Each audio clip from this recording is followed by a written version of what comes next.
Hello, ladies and gentlemen, and welcome back to the Maximus Crypto Will Fix Network broadcast. This is Max doing a live video today on XRP. So I hope everybody's doing great in this great world.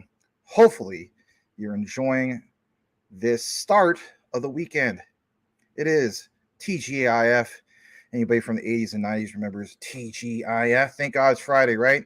Congratulations. You worked hard all week. You made it to the end of your work week. Chill out, relax, meet some community members. We're going to get into some of the hot topics tonight. And it's basically one show that's going to tie it all in together. So it has some Jasmy for you, XRP, QNT, Stellar, LCX. Why mention specifically that? Well, it has to do with real world assets, tokenization. That should be your main key highlight of the night. As you guys know, we've been talking about this all week long, maybe even last week, but it's been a big deal. We also have some updates in regards to a particular AMA for Jasmy. Hara specifically mentions in that AMA real world assets. On top of that, to round things off for the night, it's going to be some QNT in regards to MasterCard. There's an unlisted video that I got permission to share with you guys from the one and only Quant Papa. So, without further ado, let's get into welcoming a few guys tonight. So, please smash the like if you haven't done so already. Let's check on the likes real quick.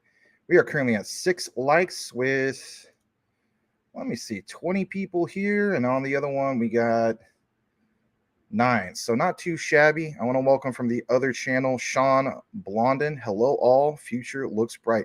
Thanks for being here, Sean, and commenting from the other channel. So far, we got about roughly 30. Things are looking pretty good. Thank you so much for being here.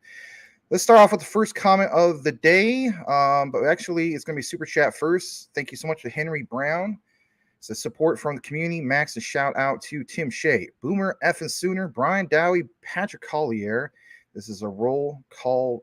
Damn it, sound off, soldier. All right. Thank you so much, Henry. Awesome stuff, man. I got to give you a holler. Maybe I'll give you a holler after the show if you're going to be around. If it's too late for you, we'll go from there. But I got to catch you up on some stuff, okay? All right. We're going to go down to Brittany. Welcome, Brittany. Glad to see you. Always appreciate you, Brittany. Hopefully you're having a wonderful Friday. She says, happy Friday from the one and only Brittany. And on top of that, we got the Mr. Tim Shea, Mayor Crypto Commissioner. Thank you so much for being here. Really appreciate you. Represent the 589th District of the XRP Army and fellow constituents.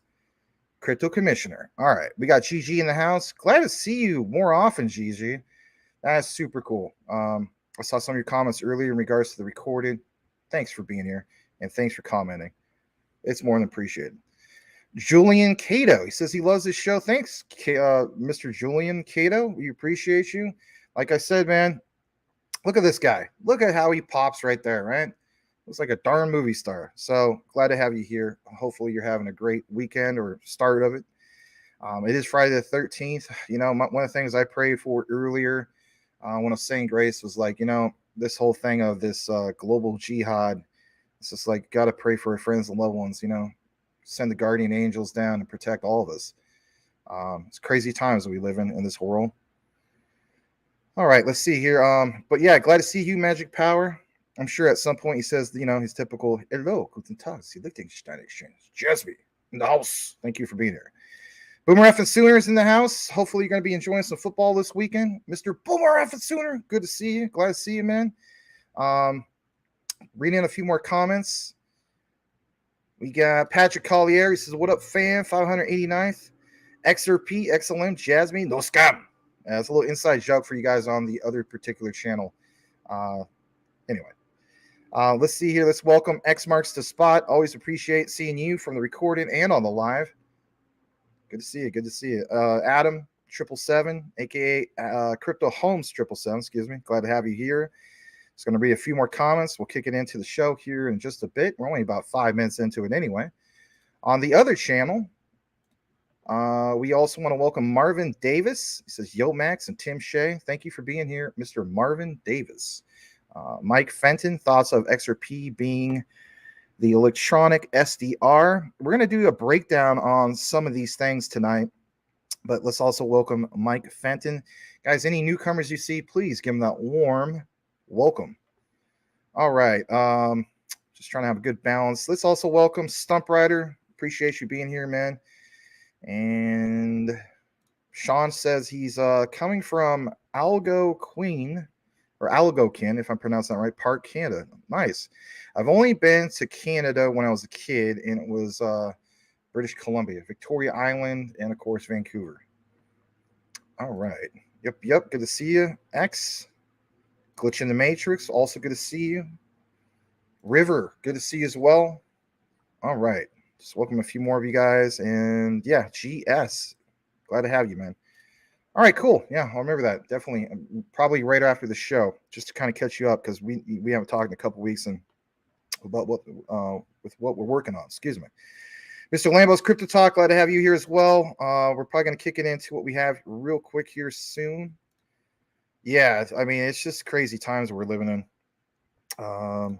Shout out to the 30 Harvard student letters. Interesting. All right. I don't know if you're being for real, but that's cool too. All right. So let's read this from Mike Fenton. How long till we see the next bull run? So basically, it's like this. We pay attention to these 4-year cycles. The last start of that bull cycle was roughly in 2020. I believe it was, I want to say June-ish, maybe a little bit before that. The end of it was basically what you saw in 2021. You saw Bitcoin, Ethereum go to all-time highs. It's always great to pay attention to what's going to happen in regards to the start of a next bull market. Right. You know, there's money to be made.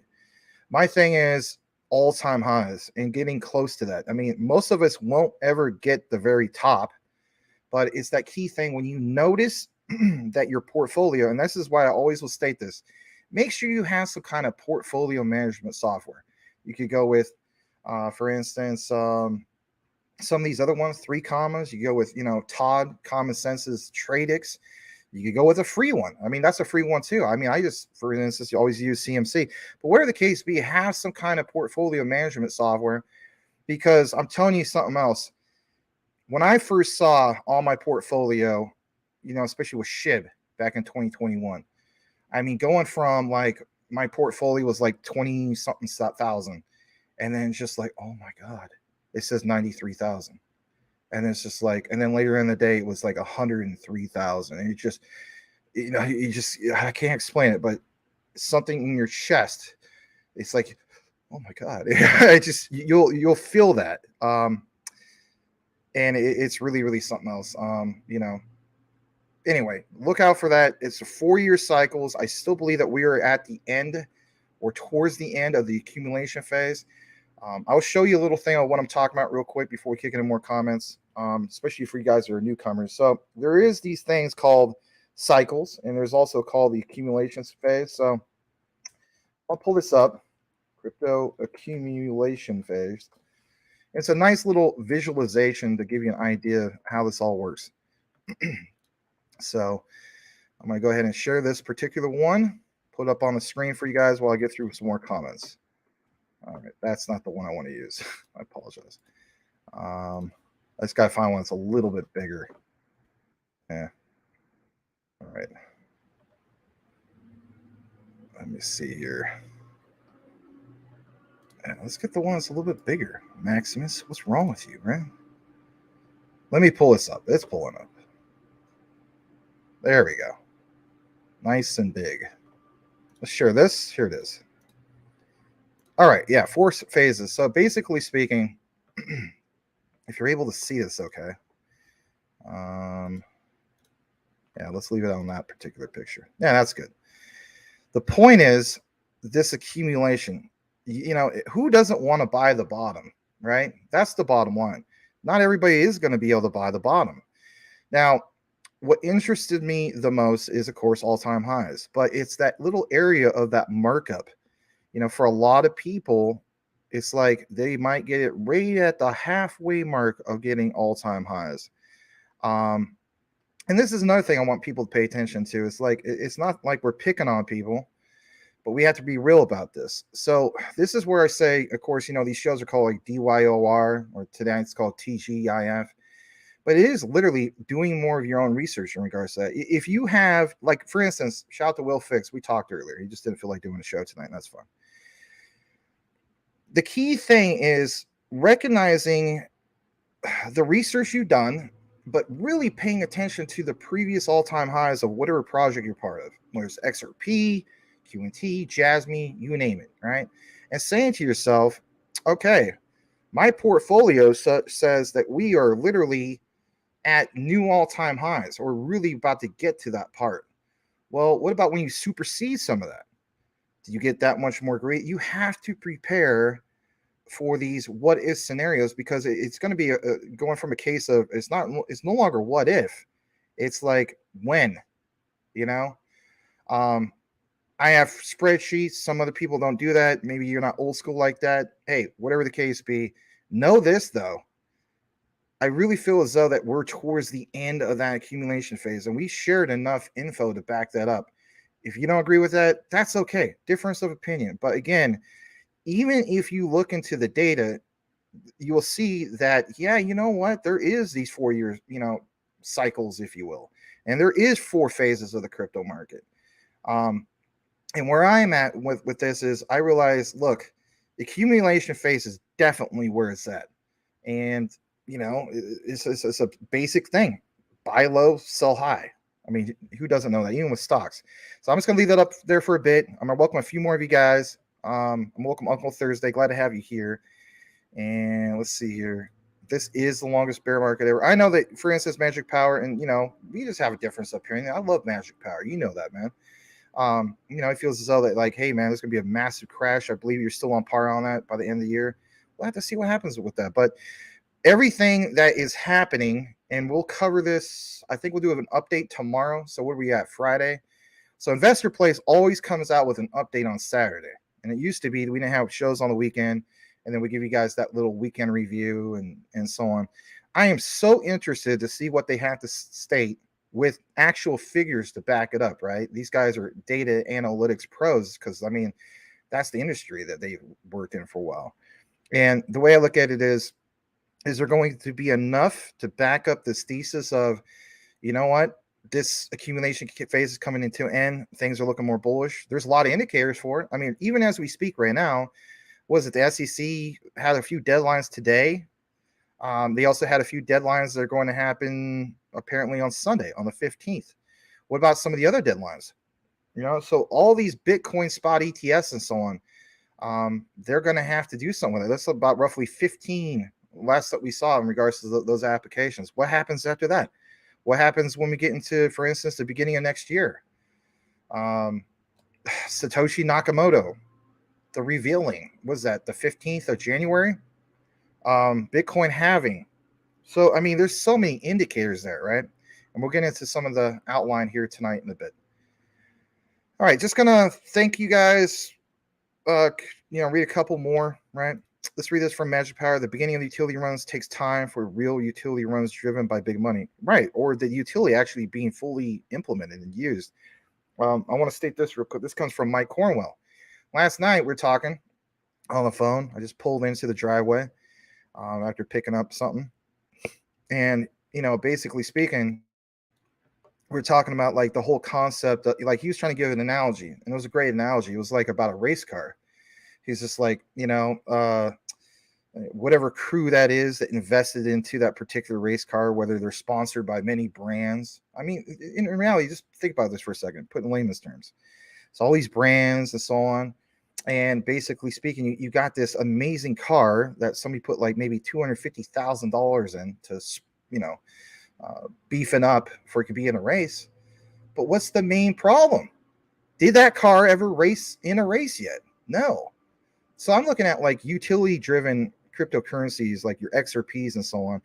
Yeah, I guess you could say they've been on the test track, but they need to show up to that big show, right? Or that big race to actually perform. Until that happens, it's just getting back to the whole concept of that race car. It could be the greatest engine in the world, all this stuff, right? But if it's not being used in that actual race, then that's not utility in motion, literally, So that's where I'm at with all this. I can recognize that, hey, Ripple's going to start the race and compete, just like Stellar and some of the other ones. But we want to see things be fully there. And what does that mean on this particular chart that you see right here? That markup phase. You know, some people will be lucky to catch it at the top. But the key for me is maybe catching it at maybe halfway up or 75% up. Say what you want. If you're well diversified, this takes less stress off of you to achieve some of your goals. All right, let's read this from Henry Brown, $2 super chat. Thank you so much, man, for the Jasmy Fund. I almost read it as for the Jasmy Fud, but thank you, man. Appreciate it. All right, gonna double check the other screen, making sure we're good on the comments, all caught up. I want to welcome Mr. Cool Cat Crypto, Calvin with the T6 glider. Glad to have you here. Really appreciate it. I'll read this comment real quick before we kick into the outline. It comes from X Marks the Spot. Have they trained us to think Bitcoin cycles to get us to sell? Then utility continues to appreciate prices after 2025. We're going to get into some of what you're talking about, believe it or not. There is a little bit of that training or a little bit of that fear. And every time I've seen mass fear, somebody buys on that fear. And it's usually the big whales or the big institutions, if you will. They know what they're doing, and they're going to keep doing it. Another guy I want to welcome who comes from Will Fix's, in reality, we're one unified community. I want to welcome Jimmy Beggs. You found our channel as a Maximus Crypto through Will Fix. You definitely deserve recognition. Guys, give a warm welcome to Mr. Jimmy Beggs. Really do appreciate you. Let's also welcome Super Viral. And he has a question. 1 million Jasmy, a decent amount to accumulate. It's more than a decent amount. That's the goal I hit last time around. In reality, my thing is this. Some people say, what's the minimum? It just depends on how long you're willing to hold it. But since it's not financial advice, for me, I always state to people, like, make your goal at least 100,000. That way, when we see a buck, which I think that's conservative in the future, I mean, who's complaining about $100,000 worth of Jasmy? I'm just being real. Now, if you're going after wealth, generational wealth and stuff like that, then of course you got to position yourself to that. But even if you're a type of guy in which you got the most, you're eating ramen for 2 months straight or something like that, but you're like, I'm hungry, not for a great meal, but I'm hungry for, these assets. Then, it's like, what's wrong with DCAing? Maybe 25K here, 25 there. I mean, think about this. Most of us get paid every 2 weeks. Some of us only get paid once a month, whatever the case be. You just set aside a certain amount. I mean, in reality, Jasmy is at what, 0.0032, something like that, So $100,000 worth is that's like $320 minus, not counting, the fees and stuff like that. So, take 320 roughly, or just ran off the 350, shot that up in fours, get to that goal. Go from there. So, all right, guys, we're going to start the outline that we have tonight. We have 40 people on this particular one. Let's double check Will Fix's channel. We got 10 people watching over there. It's kind of a weird thing tonight. That's okay. Total of about 50. Can't thank you guys enough, right? Really appreciate you guys. All right, so let's get into the coverage. And we're going to start off, believe it or not, with Jasmy. And you're going to wonder, how am I tying all this in? The key takeaway, if you're taking notes, right, is tokenization. And maybe you get tired of me talking about it, but it's a real big deal. I want to state this. And I was talking with Will Fix about this. I said, and also Mike Cornwell, back in 2021 and so on, there's such a big deal about NFTs. It was such a big thing. And then, we saw that roughly, was it 95% of those are not even worth that much.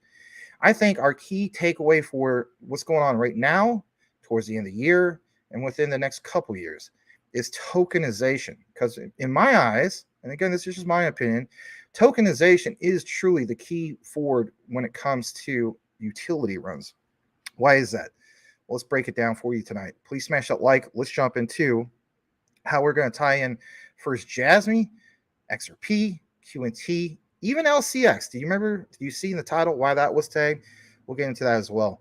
Stellar, all this stuff. So we're going to pull up some of the branding here for just a moment, and let's just highlight some of this stuff. So Mr. Hara did a summary earlier in regards to Jasmy, and this is good stuff. It's going to catch you up on the whole thing about Jasmy, this recent AMA. Remember the deep coin thing? Remember how we did a deep dive in regards to that?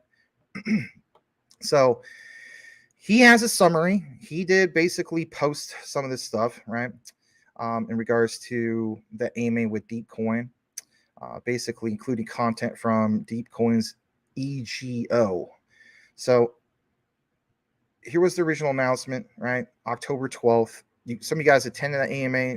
I wanted to. I wasn't able to make it. It was time difference. Was just, I was like, I'll just watch the replay. But some of you guys did tune into it. And, hats off for you basically doing that. Getting into some of the summary, I'm not going to get into all of it, but I love this statement that he has right here. And that is this, in regards to the Jasmy way of looking at things. He goes on to state that he believes, or we as in Jasmy, that the appeal of tokenizing real-world assets lies in the possibility of applying this stock market concept to the token world. Remember about roughly 2 weeks ago, I was talking about this. I said, somebody I think in the comments said, Max, how do we go from finally separating ourselves from the stock market with crypto? Well, it's kind of like separating itself just based on world conditions and, how you literally see like some of these wars go on and things like that. It's getting to the point where the world is embracing digital innovation and the technologies are behind it. I think we're going to get to the point where stocks will still be around, but that will be, the volatile market. When we talk about the whole notion of institutions coming into crypto, right? In reality, it's blockchain DLT, and it can't be volatile. This is again where you get the statement of Brad Garlinghouse of Ripple stating 99% of what goes away. The Wild West of crypto will eventually go away. This is where I also feel like, I guess, in the stock market, if you want that volatility, that's where you would have to go. Because with crypto, it has to be a stable value in the future. Is it right now? No. But with right regulations, it will be. So back to this whole thing about Jasmy, Hara, talking about tokenized real-world assets, aka RWA. And he does state that it lies in the possibility of applying, again, the stock market concept to the token world. He states it's possible to attach a price basis that has been safely operated to a token. He also goes on to state that also means attaching a future value to the token and how this could lead to a safe market based on objective value. Again, it can't be volatile. This is something that, of course, he's been thinking about since the beginning of when Jasmy wrote that white paper. But he thinks we need to, continue and consider it,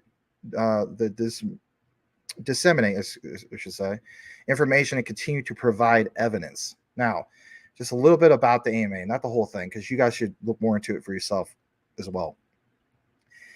He talked, for instance, in the previous AMA about this whole concept of, for instance, 3 real-world assets, because we are talking about RWA tonight, real-world assets, and how they could be tokenized. He talked about how they could be converted into tokens, but, he has a focus on this: energy, human skills, and data, right? How can all 3 of those be tokenized? Well, you see examples about the smart cities and Society 5.0, but he states that in regards to these 3 key areas, that these assets are particularly relevant in terms of the idea of use, value, sellable value, and are you likely to lead the token value, right? I mean, to actually have this notion that, Jasmy's just going to stay at the prices they're at, or it's just going to tank, especially at the height of a bull market, that doesn't make any sense. Even if you never research Jasmy or don't even care about it, we know it runs a correlation with BTC and Ethereum. This part right here is a good statement. This is from the guy that being interviewed, I believe, from Deepcoin. He says, for retail traders, wealth is about realizing your perception. And the most important thing in bear markets is gaining knowledge and experience in various aspects. Financial markets are like global knowledge competition. Many people rush into the market when the bull arrives, but it's too late. back to like what we're talking about earlier. I mean, in reality, let's show you what we are talking about, just in case you missed it. So we talked about this specifically, what you see on the screen. These four phases of the crypto market. But the reality is this, for those who haven't done their own research, I'm talking about you guys, I'm talking about the FOMO money. FOMO money will come in and they will basically try to grab things because the mainstream narrative will tell them, oh man, Bitcoin and all these other ones, maybe your Ripples, maybe your Quants. All of a sudden people learn about Quant, more about Stellar, some of these other ones. And they will try to grab us at the top. But that is good for us, hate to say it, because that's FOMO money. How do I know that? Well, I experienced that last time. And how many people I see FOMO into it? And how many people I've seen get wrecked on it? And as a result, what do you kind of see right now? Even in Jasmy, you see those guys like, what's his name, ME and so on, with their little puppy dog avatars and stuff like that. And they're ticked off. These guys are ticked off because they bought at the top. Well, that's a basic thing you just don't do. You never buy the top, right? But that is the reality. People buy the top and then they wonder why they get wrecked. But all you got to do is look at some of these phases. So anyway, jumping back to this real quick, again, from Hara. It's this whole thing of preparing in advance, right? Deepening our understanding. Literally just says it right on the screen of the industry. Trade with more or less, money and improve your trading abilities. Derivatives markets. Remember how many times we've been talking about derivatives markets lately? But listen to this. They're great tools to practice with. You need to know, the market and what you would, tell like a close friend. It's hard to predict the market, but if anything, you could pay attention to the cycles. Now, of course, they talk about some of the layer 2 stuff. And again, I would encourage you guys to get more into it. And maybe I, do more of my own proper deep dive for you. But for the outline tonight, your key takeaway should be tokenization and which particular assets that you hold. Maybe you hold all of these, right? And what it means in regards to RWA, real world assets. So jumping into it, I want to take you to this. And this is, again, a shout out to Crypto Mike. I think this is a really big deal. And he goes on to mention this particular one cited from Cypress Domanicore. Give him a follow too. Great content creator, killing it. Cypress talks about, oh my gosh, 80 trillion. And this is being conservative because you guys know me. Sometimes like we talk about asset tokenization, like BlackRock. All right, we're always talking about BlackRock. 10 trillion in assets that they have being tokenized. And I said, well, let's be conservative about it. Let's go for 10%. Cypress Domanicore, I love you, man. You did a great example on this one. He talks about 80 trillion on a conservative scale. This is why remember how we were talking about, I don't know if it was X marks the spot. Like, are they trying to suppress us basically? Here's a great example, right? I told you we would get into this. This is why they don't want you involved. Listen and pay attention. What's cited here? Ripple's XRP and Quant. Now, yes, we did talk about Quant, not on last night's live show with Will Fix, but we did talk about Quant the day before that and did that city connection, right? In my opinion, that was confirmation about city and Quant. But then we went into the other outline. If you saw today's video, right, that was released this morning about Quant and JP Morgan, you want to pay attention to that because of RLN. And again, thank you to Quant Papa for that. But we are talking about Ripple and Quant on this particular one. So let's just get into it. Let it speak for itself. And this is being a conservatively speaking. This whole notion, and I respect people's opinions. Just give me a second on this about, there's no way we can get to this crazy market cap because it's all the money in the world. Hey, I get that.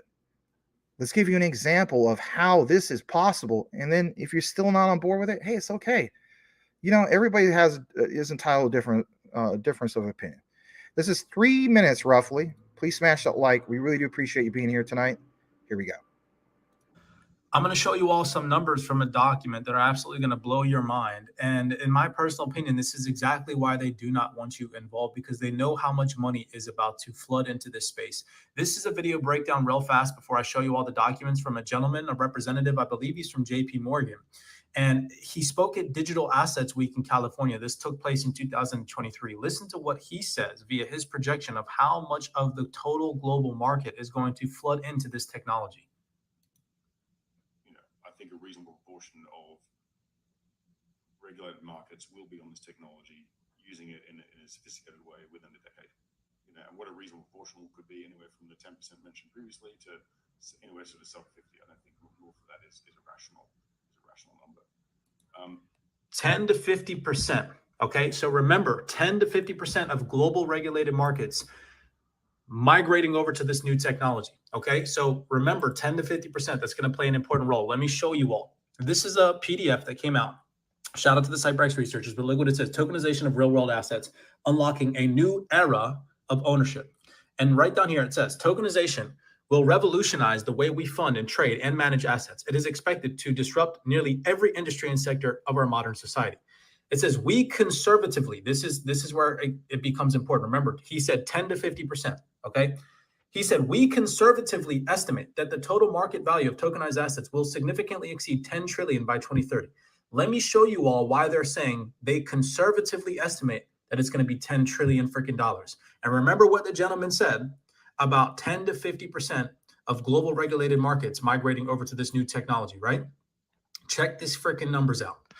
It says right here, it is expected that tokenization of real estate investments and digital bonds will be the dominant use case going forward. Right here, it says real estate, digital bonds, investment funds, public equity. Remember, they estimate a low ball of $10 trillion. That's their conservative estimate. Look at this, $337 trillion for real estate. Digital bonds is $314 trillion. Investment funds is $155 trillion. Public equity is $123 trillion. So let's just do this gentleman's conservative estimate. He said 10%, okay? 10% of all of these global freaking assets. You see, 10% of $337 trillion, let's just round that off to 30 trillion. 10% of digital bonds is another 30 trillion. So that's now 60 trillion right there. Investment funds, 10% of that is 15 trillion. Okay? So now we're at what? 75 trillion? Public equity, 10% of that. Okay, that's 12 trillion. So now we're above 80 trillion freaking dollars. You all see, and that's 10%. What if what this gentleman said, 50% happens? 50% of this number, 50% of this number, 50%. Do you all freaking see why they don't want you involved? Or am I just, okay? Tap in, ladies and gentlemen. Don't get shaken out. It's coming. Once regulations are in place, it's coming. The writing is literally on the wall, and let's be real about it. He gave you example as in Cyprus to Manicore of lowballing, being conservative about it, right? Like that's a good way of going about it. We could talk when moon, and then we could talk about like forget when moon. That's like when Pluto. That's like when out of the Milky Way, for crying out loud. It's just it's hard to fathom some of it. Some people, it's just like there's just no way. We're talking, some of these scenarios of even more than trillions, getting into the part where, what about in the future, like possibly quadrillions? It sounds crazy, but there's a lot of crazy things that's happened. We're gonna get more into this outline here in a bit. Just kind of wanted to give you guys a visual.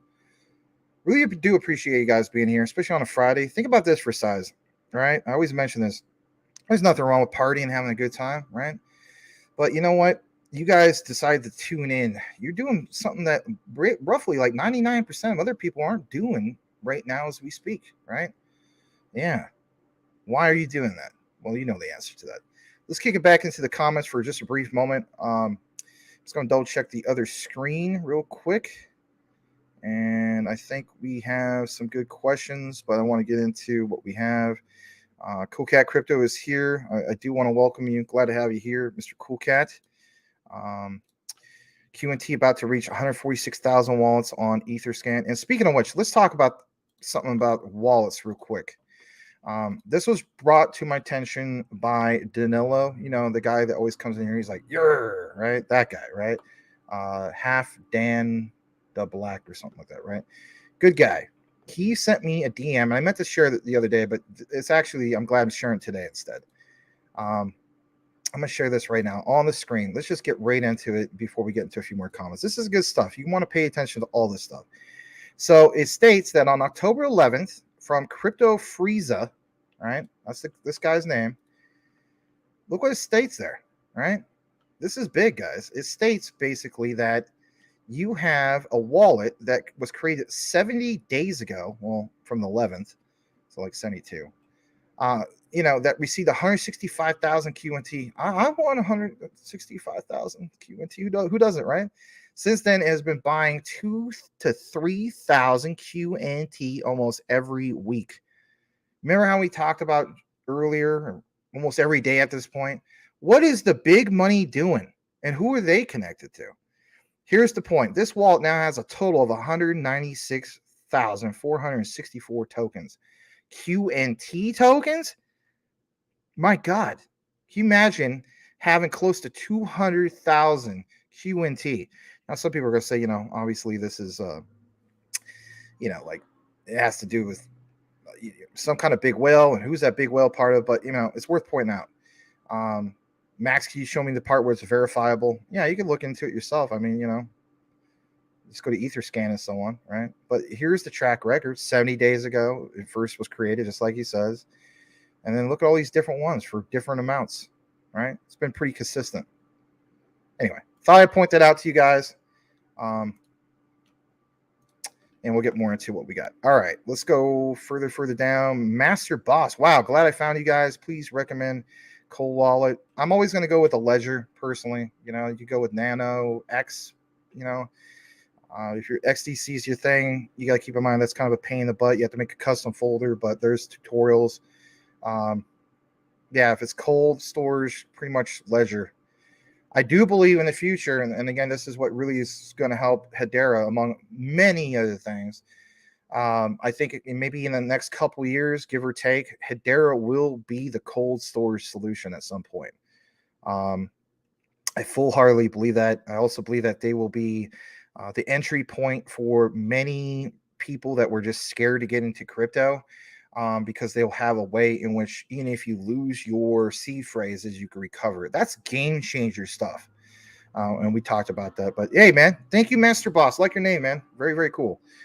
All right. And how about this? If you're playing a first-person shooter game and somebody has an avatar that looks like that, you better watch out, right? All right. Good to see you, man. Let's read this from Super Viral. Is 1 million Jasmy a decent amount to accumulate? I did read that earlier. My bad. All right. So just kind of have a balance. I will kick it into the next screen here in a bit. Again, welcome Jimmy Bays. Glad to have you. I'll give you a follow back. But sometimes people wonder if like, hey, you know what? Do you dismiss certain things? No, I don't. Jimmy, keep coming here. If you want a wrench, we'll get you set up with that. Just basically become a regular, and I think roughly after about 3 days in a row, we'll get you set up with one of those. So, all right, let's see here. Yeah, no problem, man. No problem. Glad to have you here. All right. Maximus rocks, love the community. That's what we're about here. I mean, not trying to get mad at our community because they get gifted memberships. I just thought, what a jerk, man. Like, why would you do that? But yes, I'm referring to Crypto Hulk. Might as well just go ahead and say it. My thing is I don't watch his live show anymore, but I do watch his content when he gets into like just the research. He's solid on that, but the ego thing, I don't know. Again, I don't want to go too after him in any way. It's just not my style. All right, let's go further down. Let's read just a couple people say hello. Salamander, I think you got a super chat. Let's get into that in a bit. I do want to read this from Jimmy Beggs. Met a lot of interesting people in my day. You guys are vibing. Such good energy. Thanks, man. You, sir, are a master teacher. Well, thanks. I used to be a teacher. I didn't sign up this calendar year on health problems with my dad and so on. But yeah, that's what I used to do. Social studies. Used to be a basketball coach. Some other things. It's not me trying to brag or anything. I try to stay humble, but I do appreciate you. Thank you very much for that. All right, let's read the super chat from super sticker. Sorry, $3 super sticker from Salamander. Thank you so much. That was $6.19. I'm gonna check the other screen and read some questions and comments from you guys here in a bit. You guys gotta keep in mind sometimes it's kind of hard to get that balance. So you got the fist bump. Thank you so much, Salamander. I really appreciate that, man. All right. Now, checking over from Will Fix's channel, we got a few questions we're going to get into. Let's see here. Mike Fenton, BTC halving and Spit ETF may bring it. Tim Shea is active over there as well. All right, cool stuff. I might at some point make some of you guys. Well, I guess it won't matter because it's a dual stream. Yeah, it won't matter. I was thinking I'll give you some wrenches over there too, but we're fine. Mike Fenton, love listening to you both, you and Will Fix. Thanks, Mike. Appreciate that. Guys, give Mike Fenton a warm welcome. And for you guys that don't have a custom avatar, it's never required for you to get one, but it does. It's like photographic memory, right? When we do research, photographic memory kind of helps, right? It just, put something if you want that speaks more about who you are and what you're about. But thank you for being here, Mike Fenton. He says generational wealth, get wealthy also with Crow. Crow, I know I don't talk about a lot, but it was my third top performer of 2021 for my crypto journey. It was a $1,700 investment, and on that particular one, cashed out a little over 10K as in US dollars on my CRO. Reinvested, got back in the CRO. I've been staking ever since, not with the crypto.com app, but with their DeFi, the DeFi wallet app. You could earn a lot more interest. I don't know if anybody knew that. All right. For some of you newcomers, again, it's kind of like getting out of your comfort zone. If crypto.com is your thing and you want to do staking, get out of your comfort zone, go with the DeFi wallet app. Your staking is going to be significantly higher compared to using the native token or the native app. Okay. A lot of you guys already know that. So I just thought I'd throw that out there. There's some people who don't. Richard Fleerman, hopefully I'm pronouncing that right. It might be Flyerman. I'm sorry. If you buy the top, you have to hold longer, which is counterproductive. True. Though some assets will wreck you since their value is often just speculation. That's a good point. Dan S., do you think a collapse will come first or a major pump? I'm going to go with probably a collapse. And I know that sounds bad. But this is, again, guys, why you take advantage of supply and demand. One way to look at it is, what happened a few years ago at the height of the pandemic, 2021, basically. So you had a lot of people, they were like, crypto is going to go to what? Well, say what you want. I mean, that didn't happen. You know what I mean? I'm looking at what about with dollar crashes and so on? What will that do for crypto? Some people are like, well, this still runs in correlation with, the stock market. There's magic moments, no pun intended, where things could change where it doesn't. Now, when we get to that point, do we finally have regulations? I know that's a lot of speculation. But when you do more of your own research, you see in Japan, they already embrace crypto. My thing is, okay, they have the proper regulatory framework. They have the proper regulations and so on. They introduced that to Europe. We have the template of literally that. What's the next step forward? The next step forward is getting both sides in Congress to agree on some of this stuff.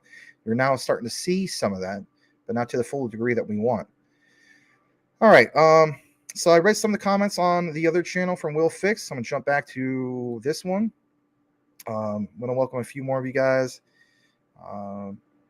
Let's see here. We got a funny one from Cool Cat. What the heck? Danelle will help Stellar take over the galaxy with one boob timed behind her back. My God. Her boobs are so powerful. She only needs one. My goodness. All right. So that's cool stuff. All right. X marks the spot.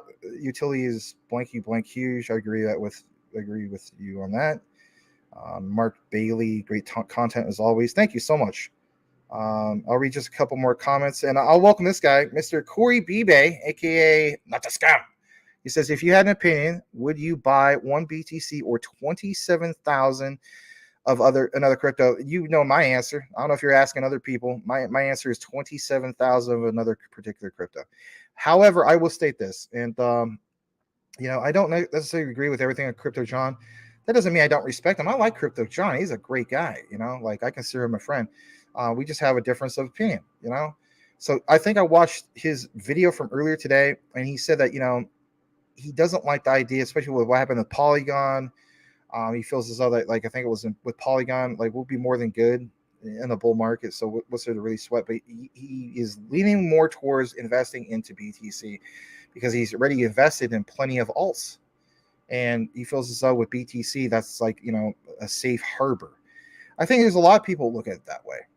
It's just that for me, I don't necessarily I think with you, Corey, my thing is, I would rather put 27,000 to alts instead of 27,000 to BTC. I mean, if you have the money where you could do both, then awesome. Do what you got to do. I'm also looking at from that, ROI perspective. I want to go with the alts. I think I'm going to make a lot more money. I'm not really into crypto to repeat what I did in 2021. I'm just going to be honest with you guys. For some of you guys from Will Fix's channel who don't know that, I turned 10K to 120K. So it's like 110 in profit. I already reinvested about 78K. That's not me bragging, but it's basically a case of that's just not going to be life-changing wealth for me. It was life-changing as far as like it bit me. I got bit by the crypto bug, and I can't stop talking about this stuff.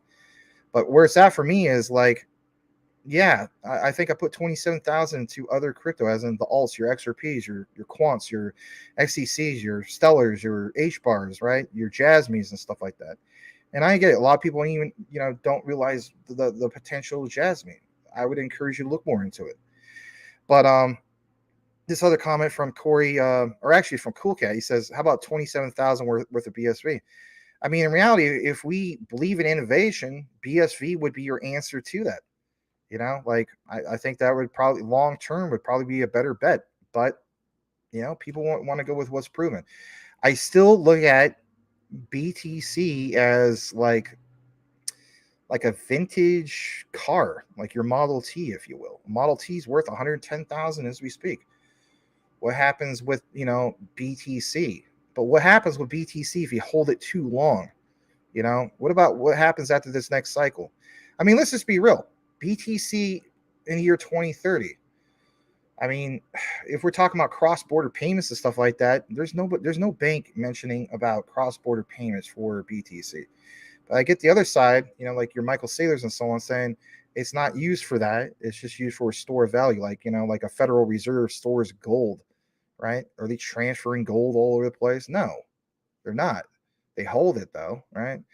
So, we can agree to disagree on some of the stuff all day long, right? All right, we're going to jump back into what we have because we have a lot more coverage. And basically speaking, we have, we got not bad, about 52 people watching right now. All right, so what we're going to do is use this as a bookmark from Salamander. And we're going to pull up a little bit more in regards to this whole thing that we share. So the last part that we stopped at was Mr. Cypress Domanicore with a great video. My God, knocked it out of the park with that one. All right, so we're talking obviously about tokenization. And my main thing is if you're a newcomer, you might need to know a little bit about tokenization. So for one, I'm going to share a video with you guys, which is really cool. Some of you guys have already seen it. A lot of you haven't, especially if you're new to the broadcast. But it's in regards to Overledger. And we're just going to simply pull this up. So let's go ahead and watch it. Here we go. Is spurring a revolution in the way we create, record, and trade value. Its benefits, security, transparency, efficiency, can be applied to areas as diverse as payments, capital markets, and supply chains. That's why assets of all kinds are being tokenized on blockchains, making their ownership immutable, their provenance traceable, and their use manageable. The potential is enormous, but every blockchain is complex and creates a different walled garden of connections and functionality. Today, the decentralized world of blockchain is made up of closed environments, limiting liquidity and leading to increased risk and lost opportunity. Every digital asset must be created specifically for each chain, demanding dedicated developer skills, which are hard to find, time-consuming to master, and expensive to develop. Overledger Platform from Quant establishes a new benchmark for blockchain interoperability and ease of use. As a low-code enterprise-grade platform, Overledger empowers you to deploy, connect, and develop on any blockchain quickly and simply. With Overledger, you can generate an interoperable digital asset with just a few clicks, create secure smart contracts that can execute on any blockchain without having to hire a team of experts. And you can use its advanced APIs to integrate with your systems and manage your assets on multiple chains. We believe that the blockchain economy should be simple, trusted, and future-proof. These are our principles and the genesis of Overledger Platform, the enterprise standard for building on blockchain. The enterprise standard for building on blockchain. How about also having literally a guy who heads up Quant Network who created just that? Standards, ISO TC307, the Gilbert Verdian Quant Network standard, right? Getting more into what we have, just in case you've never seen that particular video and you're new, I want to share this straight from the one and only Gilbert Verdian. And this is a while ago. This is about roughly 2 years ago, but it's more valid now than ever was before. So we're going to pull this up, and I kind of want to help out with the segment part. There we go. We'd use a little markers to kind of help people. Just in case all Max didn't take the time to put the chapters on. I know, I get a lot of criticism about that, but if you only knew how much time is put into all this every day, then maybe you'll understand a little bit, right? Anyway. So Gilbert, back about 2 years ago, okay, had a great thing that he shared here, in my opinion. And we'll get into the part about Oracle here in a bit. So he says less than an hour ago, at least back then, they had this go live, right, for Oracle tokenization. It was, of course, a webinar breakdown. Some of you guys have said, you know, I've never seen anything. Can you give me examples? Have we ever actually seen anything where a project was tokenized? Well, for retail, we know that's basically LeoX Galileo protocol. But what about something like Oracle for tokenization? Yeah, there was a demo back then. And, you know, I didn't actually have time to pull up the actual webinar. If anything, maybe it's not shared, but I think there's, what am I talking about? There is a demo about that. Well, I'll probably show it to you guys maybe tomorrow, but that's beside the point, right? In this particular webinar that took place 2 years ago, it talks about where they demonstrate how Overledger, right? Because you want examples, enables interoperability for Oracle blockchain platform, and showed just how tokenization of those assets can be interoperable across blockchains. Getting more into this here straight from Oracle. All right, let's pull this up. And this is where you have people like Mr. Elon Musk, Mike Cornwell, stated numerous times, Max, Cool Cat, Boomer F and Sooner, Brian Dowie, Tim Shea, Squidward, all you guys. We're going to get to a point in our life where Aunt May, I'm just going to throw that as an example. I don't have an Aunt May. She don't know jack diddly squat about crypto. She don't know about blockchain. She don't know about DLT. She don't need to know about it, right? All we need to know is that Aunt May is able to go down to the grocery store. She swipes her debit card or wherever she's using, a regular credit card, don't matter, but it's tied into crypto. Here's a perfect example of what the heck we've been talking about for a while. So this actually does come from Oracle, and it talks about this whole thing of, for instance, credit card tokenization. I'll try to make it a little bit bigger for you guys without ruining the outline. So number one, this comes from docs.oracle.com, just in case, because every once in a while I have somebody say, hey, can you give me that source? So again, just, you know, that particular URL. But understanding credit card tokenization, this is a big, big deal, and you're not even aware of it. Some of you guys are, some of you aren't. I don't mean that disrespectfully. Credit card tokenization helps to protect merchants from credit card theft. And we talk about supply and demand, talk about utility, but what can utility help solve in the face of malicious people doing bad things? Tokenization technology replaces the customer's credit card number with a different identifier to uniquely distinguish the customer's credit card during settlement of a transaction. This technology eliminates the need to store credit card numbers on persistent media on the merchant's site. How many times do we see within the last, 4 or 5 years, merchant sites get hacked? Again, how does modern technology, especially when it comes to blockchain DLT, solve that problem? All sensitive information that is stored for credit card processing is kept off-site. Encryption technology is used to store customer credit card data, while the encryption technology is secure. It requires ongoing maintenance tasks to maintain the security. But the bottom line is, when you get more into this, you'll see this part. Larger enterprise clients can incur large auditing charges to verify that each property is compliant with payment card industry data security standards, which is PCI DSS. Now, even on the surface, if I didn't know jack diddly squat about this, right, I would already identify it. Interesting. So bottom line is this whole thing of being able to tokenize credit cards is a big deal because it's going to save credit card companies, it's going to save merchants, it's going to save from top to bottom all sorts of money, and it's going to prevent theft. How about this? Talks about a restaurant. Here's a scenario. You have, for instance, a server, right? We most people call them servers nowadays. Back in my days, or some of you old school guys, there was waiters and waitresses. But the politically correct way of calling it, I guess, is not that. Anyway, a server picks up a guest check with the credit card to be used for payment. The server swipes the credit card on the point of sale. And basically speaking, the application and the credit card authorization with the credit card number is sent to the credit card payment processor. Listen to this for a second, even if this is not your thing. The payment processor returns a valid authorization code, and along with the payment, a token is also returned to identify the credit card during the transaction settlement. Any record of the original card number, expiration date, and track data is erased from memory. When the voucher prints, all that remains is the last 4 digits of the original credit card number and a token that identifies the card to the payment processor for future operations. Now, for you guys, put it in more layman's terms, consider the same type of transaction scenario, but with the network connection to the credit card processor offline. In this case, the server must manually authorize the credit card, and the credit card payment processor cannot provide a token. The credit card data must be stored until a token can be acquired by the POS system. Usually that's a transaction or at settlement time. At that point, the sensitive credit card information is purged from the application.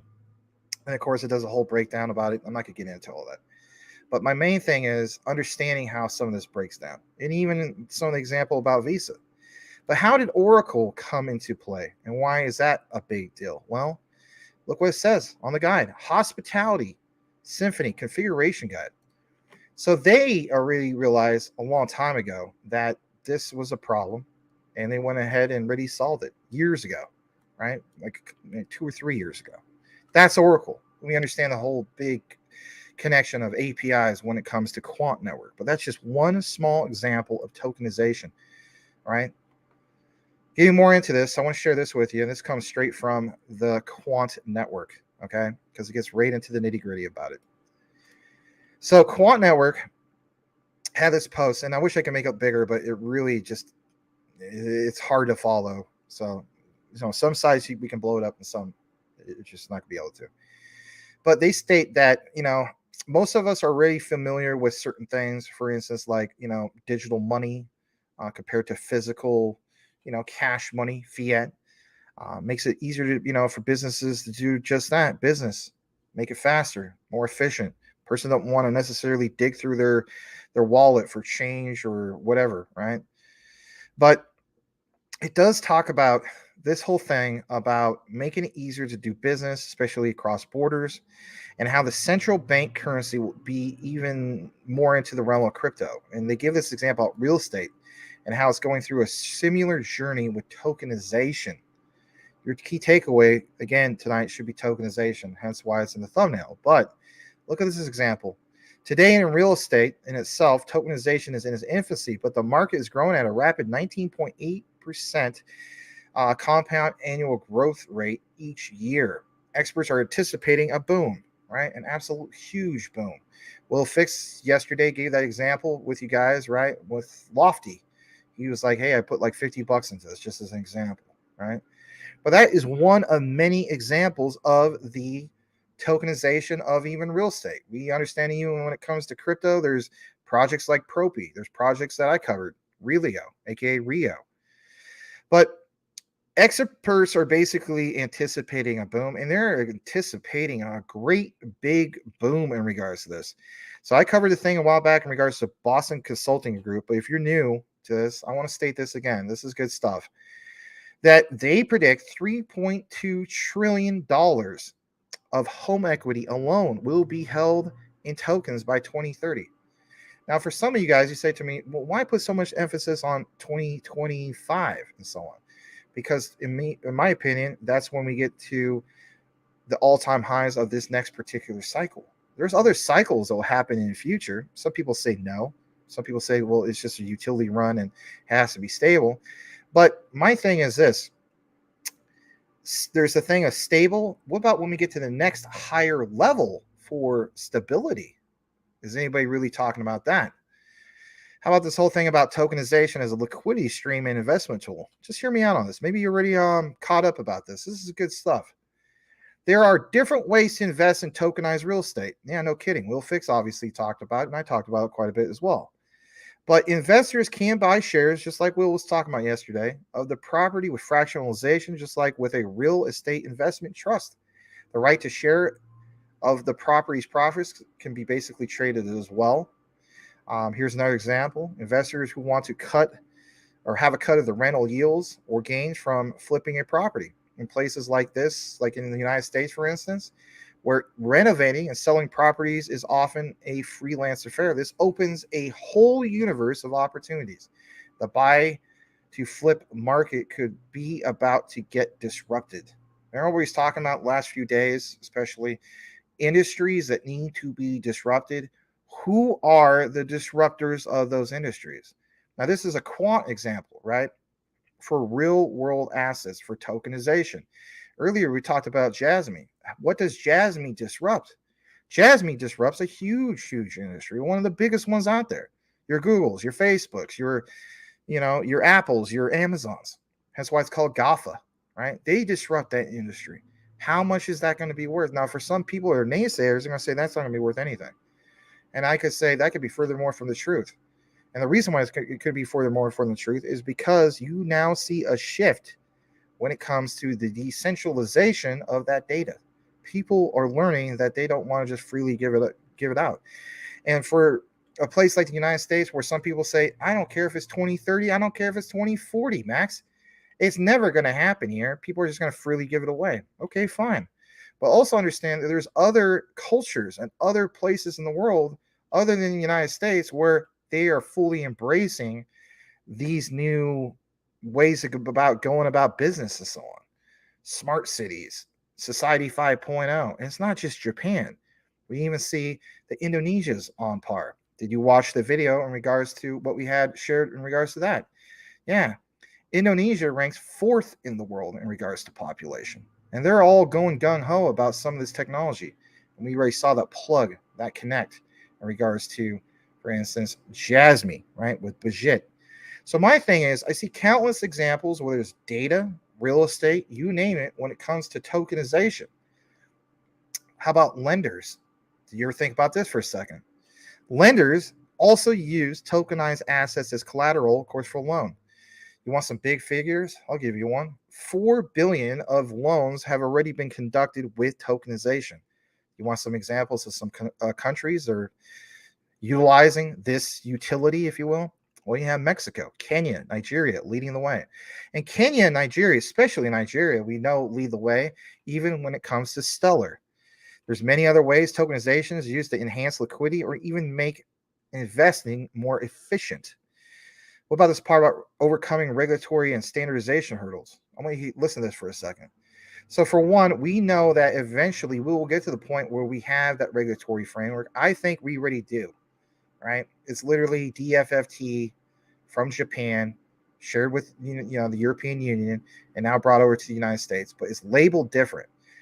I'm not kidding about it. If you're the type of guy who wants to nerd it out. You will see it's literally identical to the Japanese framework, but it's called something different here, and we have to get that passed through, Congress and so on, right? This legislation and take it to the next level. And of course, have, as the saying goes, the institutions be on board and then finally get that clarity. But you see a lot of hints about that already. Getting more into this, it talks about the public market. And basically speaking, it's prone to scammers and bugs. This is why Quant recommended private blockchains with appropriate contracts and rules in place. Over the last few days, I give you a lot of examples, even Quant Papa, right? We've been working together for quite a while now. And that is the whole concept of standards and the whole concept of like what you see with drawing the connections to other things like Citi. But who's Citi been partnered up with for the last few years? Quant Network. Then you see the whole thing with, City and RLN, and we'll expand upon that. Quant Papa basically let me know that, Max, it wasn't so much of, an NDA issue. It was more like, I just don't want you to give people something that was too speculative. So I respect that. So we cut it off on one particular part. And then the next particular part about JP Morgan will be a continuation about that, but we want to make it more solid, right? Like, who doesn't appreciate being more solid? I want to show you more in regards to standards, okay? So obviously, Quant Network, there's a lot about interoperability, always mentioned all the time. And the adaptability of key elements of their, like what's in their DNA. Over Ledger, for example, moving your token, to another blockchain is painless and hassle-free. Talks about the ISO TC 307 standard, the Quant Network standard, which has been signed, just in case you didn't know about this, by more than 50 countries, institutions like the World Economic Forum, right? A lot of us are not exactly a big fan of that, but they're well connected, and are increasingly looking to the standards and interoperability of distributed ledger networks. Now, here is the whole thing about tokenization. I want to get back to you because, if anything, I know I'm elaborating a lot about this. Right now, as we speak, were you aware that 57% of people have heard about crypto, making it the second most famous asset? However, 46% do not trust it. This is why Gilbert Verdian all the time talks about you got to create the internet of trust. We talk about Jasmy, IoT, right? Internet of Things. There's another there's another IoT. It's the Internet of Trust. So this is probably because of, there's a range of scams and scandals over the years. Tokenizing real estate, for example, should not be part of this world. Really? Tokenizing real estate should not be part of this world? That sounds bizarre. Why would they state that if we're talking about it? Well, they got something to back that up. It says, for maximum security, we combine private blockchains with the same technology that central banks and national payment firms use. Little by little, tokens and cryptocurrency are beginning to separate the people's minds across the world, major institutions, even the World Bank, which, by the way, the World Bank, remember in that pamphlet, mentions 2 stable coins by name. No, not a 1-1 peg, but at a high stable value. Stellar and Ripple's XRP. Stellar XLM and Ripple's XRP. So this example, the World Bank, for example, recently published a report about tokenizing infrastructure products. And in the future, I'll get more into that. For tonight's show, I want to get into a little bit more of something else. So we're going to take a pause one more time. The next part of what we have will be referenced from CoinDesk. And we do cite CoinDesk quite a bit, all right? But on this particular piece will be about banking giants, a buzz about tokenization of real-world assets as DeFi creates collateral. And we'll even give you another example, once again, in regards to JP Morgan, Citi, and even Franklin Templeton. Yeah, Franklin Templeton. We know how connected they are with Stellar, but especially when it comes to their Bitcoin spot ETF application. Smash a like if you appreciate the content. Let's get more into what we have. Let's read some more comments. All right, let's see here. We got going further down into the comments. Let me just turn on this fan real quick. We have Tim Shea. He says, we are here to hit our financial goals. Might as well help each other along the way. Absolutely.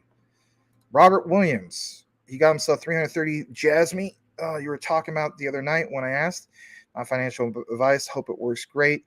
Hey, you know what? Everybody has to have a start somewhere, and that it sounds like you got basically about 100,000 worth. If you got 330, that tells me you got about 100,000 Jasmy. So the way I look at it, just don't get fudded out of what you hold and why you hold it.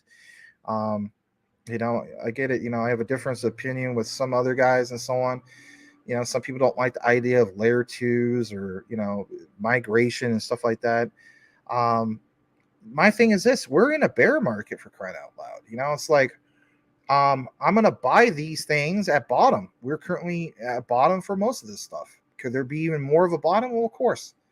But that's the power of the DCA. I don't give a crap what any other.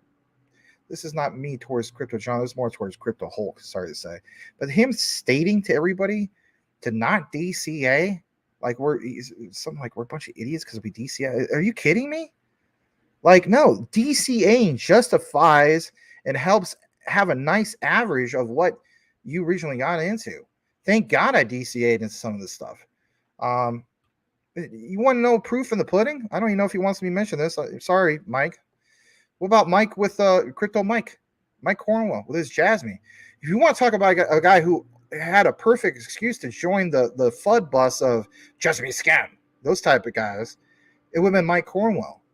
But he didn't FUD himself out of Jasmy. I think, what, Mike, you came into Jasmy maybe when it was above 3 cents or something like that, or higher, maybe even 30 cents. I don't know. But the point was, he helped justify it with his DCA. He could have gave up a long time ago. But it's the research that trumped the FUD. Even though he got wrecked on that, he still justified it. So this whole notion that, like, no, don't DCA, just go all in. Okay, let's say somebody goes all in. What if we end up being wrong? What if even some of the top data pros with analytics end up being wrong on the report? What if they're right on the report? How about this for size? Let's say it's a bull market. They're completely right. Are we oblivious to this notion that a black swan event can't happen? Black swan events could happen in a bear market or even a bull market. It could happen now as we speak. God forbid. I know it's a Friday the 13th. Ain't that kind of weird? Friday the 13th and Halloween in the same month. I was just thinking about that earlier today. All right, let's see here. You have unsubscribed to him. You got to do what you got to do. I know that, he knows that you lost a lot of people. I mean, the way I look at it is, it's kind of like Thanksgiving. It's like, am I going to stop talking to my family members because they voted a different way? I mean, I know some of you guys do that. I don't do that. But, I get it. I totally get it. I'm not going to elaborate too much more on that.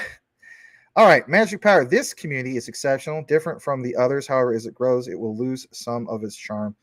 That's how it goes. Yeah, I mean, it's there's good problems, there's bad problems. How do you get the right balance, right? All right. We're gonna read a few more comments. X marks the spot. He has the okay. Oh, not read that then. You guys have, of course, and tell your opinion though. What's up, Mr. Crypto Info DYOR? Give him a follow over at Crypto Info _DYOR. Good to have you. Appreciate you. Cash Cat says tokenized stocks. Wonder if they'll be traded 24/7 too. Yeah, I mean, that's one way of looking at it. I mean, the way I look at it is, one second, this darn chair kind of drives me nuts sometimes. I love it and I hate this chair. It's weird. I go to this brand new chair next to me and I'm like, you know what? I actually prefer my broken in chair a lot more. I know, I'm weird. Yeah, my thing is this. We have talked about, Ripple going with a ICO or not ICO, IPO, initial public offering. Like what's going to happen when they come out with their own stock and so on. The way I look at it, I'll invest in that. Me personally, I'm not telling you what to do. But the way I look at it, that's opportunity from that side. But I still think XRP is way, talk about your return on investment. It's going to blow away anything I could get from a stock. That's just my opinion. But there will be tokenized stocks. We do see that. There will be tokenized bonds. All right, let's see here. Let's read just a couple more comments from here and then a couple from the other one, which I guess they all appear here anyway. So, all right. This is good. Larry Fink mentioned investing opportunities in Japan today on CNBC. Oh, I might have to tie that into some of the Jasmy stuff. I was reading between the lines the whole time. Very cool. Well, that's why you are Crypto Info, DYOR. Absolutely. Guys, if you are, especially from the Will Fix side of things, give this guy a follow. He's a content creator. He does live from the metaverse. I'm trying to do that voice you do. Glad to have you, though. All right, let's see here. I think this might come from the other one. That's fine. Richard Fleerman, if you buy the top. I think I read that before. Yeah, I did read that. All right, let me just double check this screen, and we'll double check the other one. I think we're good. Somebody's saying something about Cartman style. Those gone to the moon. I'm gonna be rich. Max, do you believe Musk bought Jasmy or fake news? Honestly, this is what I think. I think rumors get spread, and I've seen this happen. Okay, I'm just gonna be honest with you guys.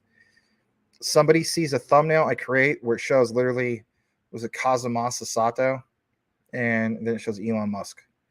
And then they see the thumbnail. They didn't even bother watching the video. Come on, let's just be real. Like, maybe some of you guys are even guilty about it. I don't expect everybody to watch all my videos, right? I'm a realist.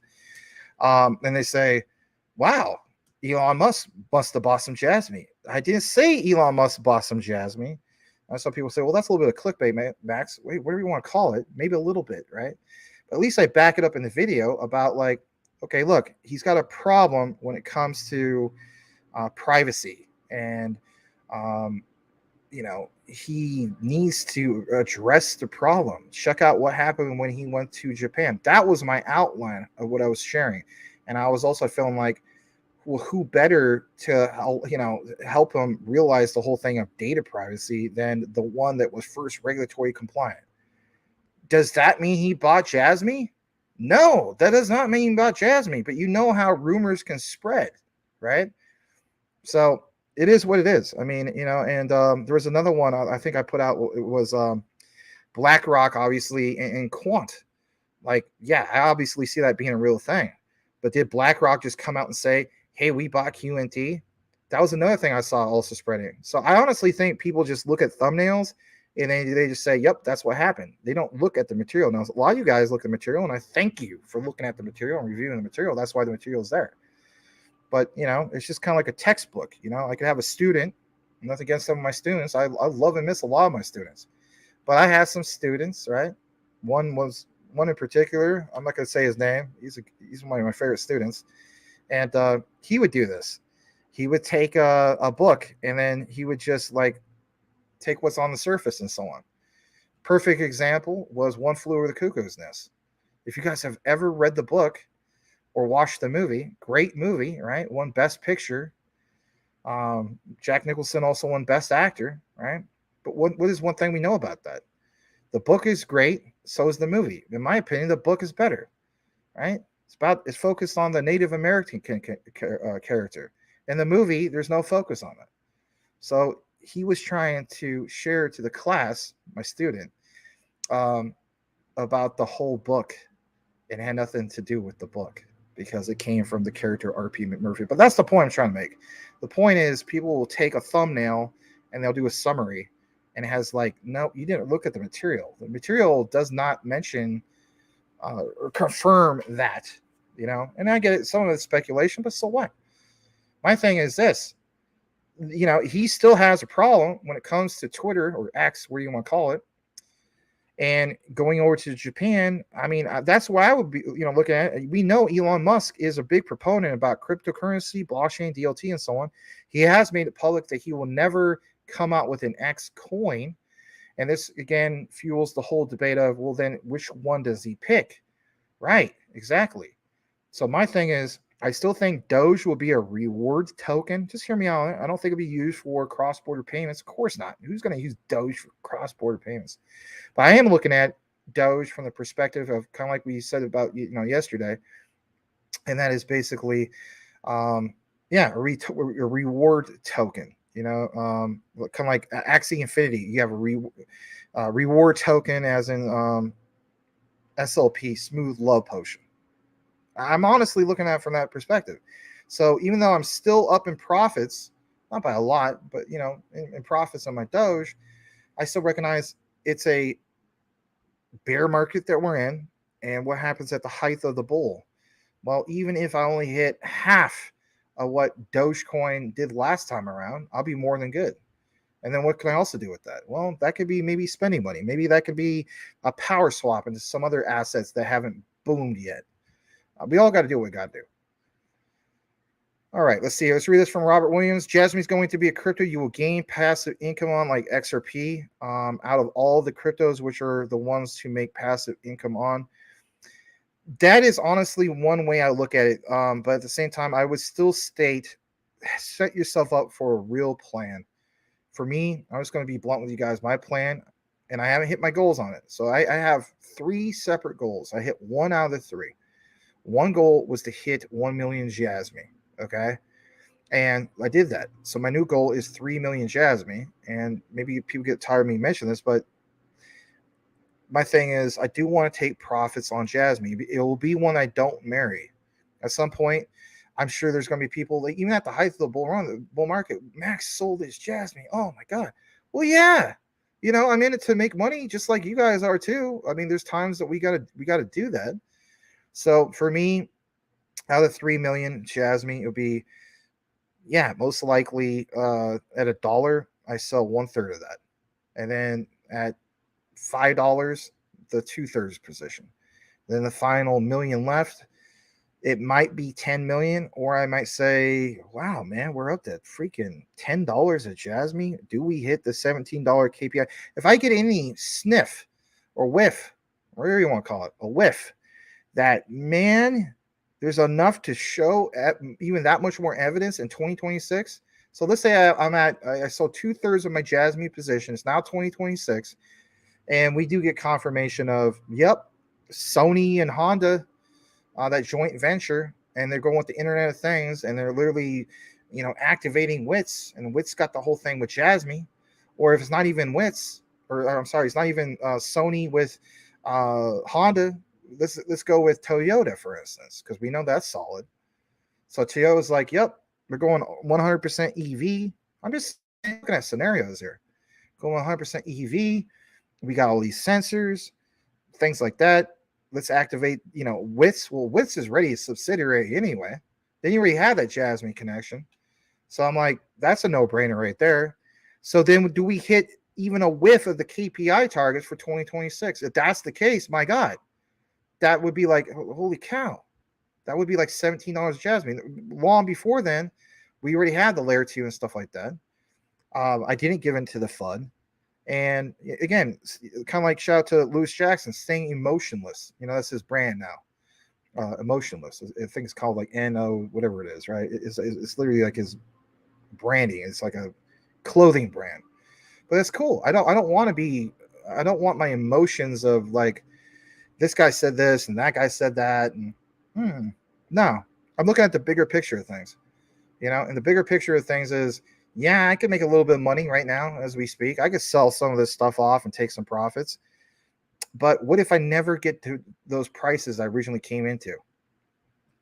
Yeah, I might not. So I will sit and I will wait. I've always been more of a buy and hold type of guy, but I'm learning too, just like you guys. I want to learn about, some of the things that Will Fix shared, which is, 3 commas, doing some of that day trading, or, like he's going to be sharing with you guys in regards to Caspa. Don't think I'm oblivious to Caspa. I like Caspa, but I thought, what, a lot of requests for Caspa. Will Fix is going to be covering Caspa, but you got to give him time to cover it.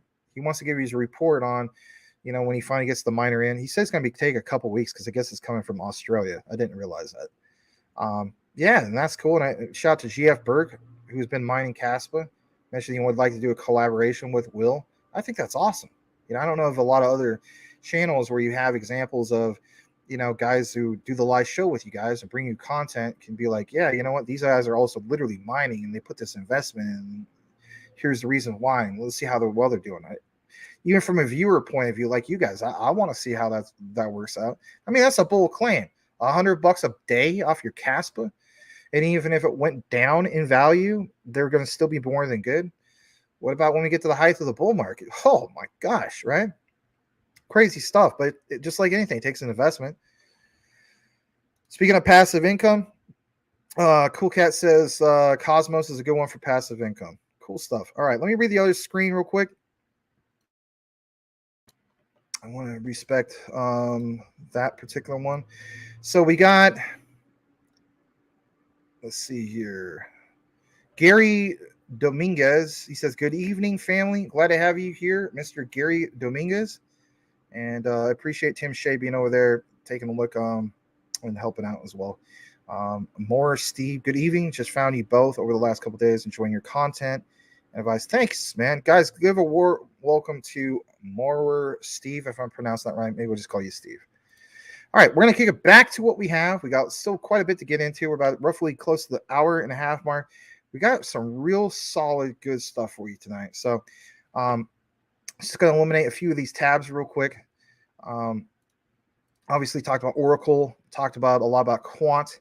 Yes, let's take you to the recent news, okay? So I gave you a blast from the past. Now I want to give you some recent news in regards to the CoinDesk article and a continuation of the JP Morgan info that we were talking about the other day. So I'm going to go ahead and pull this up. And like you see right here, talks about banking giants abuzz about just that tokenization. Again, the key highlight tonight is tokenization. Everything you see that was mentioned in the title this time around has something to do with tokenization. It was Jasmy, XRP, Stellar, Quant, even LCX. We'll get into that part here in a bit. But this whole thing with JP Morgan, I think, is an absolute huge deal. And if you missed that part from Cypress to Manticore on his little example, later on, I might chop it up, or maybe you just rewind it and you could take a look into it. But let's talk about this. This was on September 28th, so only about roughly, a couple weeks ago. You guys want something a little bit more fresh, right? A little bit more up to date. But it is the banking giants that are a buzz of tokenization and real world assets as DeFi craze collateral. JP Morgan, Citi, and Franklin Templeton are digitalizing traditional assets. Will they end up trading on crypto networks like, for instance, Ethereum? And we saw that Citi was given that example. And in my opinion, this was 100%, proof about Citi going with Quant for, over ledger for tokenization. I mean, she was like, oh yeah, well, we had to go with the thing with, a non, it was a blockchain agnostic platform. And then the other thing, not word for word about that, but that's basically what I meant. And then we had to go, this is private. You could tell that she can't mention everything because the NDA. And then they kind of hit her hard on it for those of you guys who saw the video. And then she talks about, but yeah, it's an technically it's ERC20 token. Like, huh? There's no real ERC20 tokens that's going to allow it to be blockchain agnostic and allow you to switch to whatever you're talking about. Oh yeah, okay, I get what you're talking about. The one that is technically over ledger, that's blockchain agnostic, that allows for interoperability with 100 plus blockchains, where you can switch, boom, just like that, to the XRP ledger, or you can switch to Stellar, you can switch to XDC, or you can switch to where the heck you want to switch to, basically. And we show you guys examples of that. We even showed you a demo. All right, let's jump down to this. I understand that, you got this guy, what's his name, Sergey Nazarov, in regards to Chainlink. I'm not going to get into all that. But I want to get into this whole thing of this piece here. As soon as this commercial goes away, I apologize. All right. So Sergey is a big, Nazarov is big on, obviously, Chainlink. And, of course, a lot of people feel as though that you have this whole thing of Chainlink, and they're like the king of oracles, if you will, and they got the whole thing of Swift. I own a little bit of Chainlink, and I don't want to get into the FUD campaign that's going on. I see some of you guys tag me. Nothing wrong with that, Mike, for you to tag me in that regard. I'm not gonna reshare that because I'm just, it's almost to the point where it's toxic. The whole crypto tribalism. But the point is, I want to share some of this stuff. I had another video loaded up here, so that was kind of weird, but I apologize. It states on this bullet point, rather than open a network like Ethereum, Citi and JP Morgan use a private version, of course, of blockchain. Franklin Templeton also says private blockchains will fade next to fast innovating public utility chains. Look at this more about the whole thing of tokenized assets that we were talking about earlier. Even the biggest markets for banks, tokenized real-world assets will be public blockchain protocols, predicts co-founder of decentralized Oracle network Chainlink. And it's like banks and blockchains together at last. Well, yeah, you already seen it. Like literally Bank of International Settlements, Quant, Bank of England, Quant. Even the whole thing of what we're trying to tie in. And I know it's not 100% confirmation, but we'll get that in due time, right? We want to make it solid for you guys. But again, Citi, QNT, and that's a solid partnership that's existed for about a couple of years now. But tokenization, the blockchain-based ownership and exchange of real-world assets, RWA, was one of the buzzwords, of course, late September in regards to CBOS conference in Toronto, the Global Banking Industry's annual technology convention. Now, I've been trying to review a little bit more of that. It's a long, particular one, but I'm hoping I could get some things more chopped up for you guys. But here's your key takeaway, because we're still technically in a bear market. And I feel as though that we're getting towards the end of not just the bear market, but the accumulation phase. Okay. So all hands in the cryptocurrency field are probably rolling their eyes, remembering the blockchain, not Bitcoin narrative that was popular back in 2016. Now, I wasn't part of that whole narrative. I jumped into Bitcoin thinking it was just literally Bitcoin, like Ethereum and what was it, Litecoin. That's all I knew. So I bet on Bitcoin, right? And that was my first purchase ever.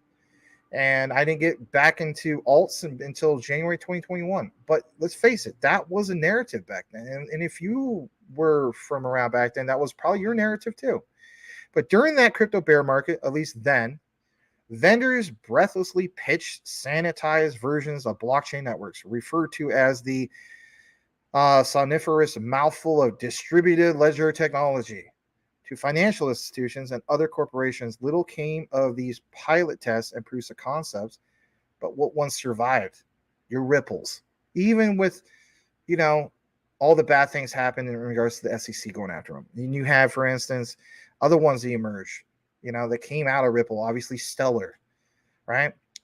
But when we got more and more into this, you saw the prices of some of these particular ones, dirt cheap, pennies on the dollar, and then where they emerged to all-time highs. XTC, for instance, you could have bought that. You've been way up at this particular point.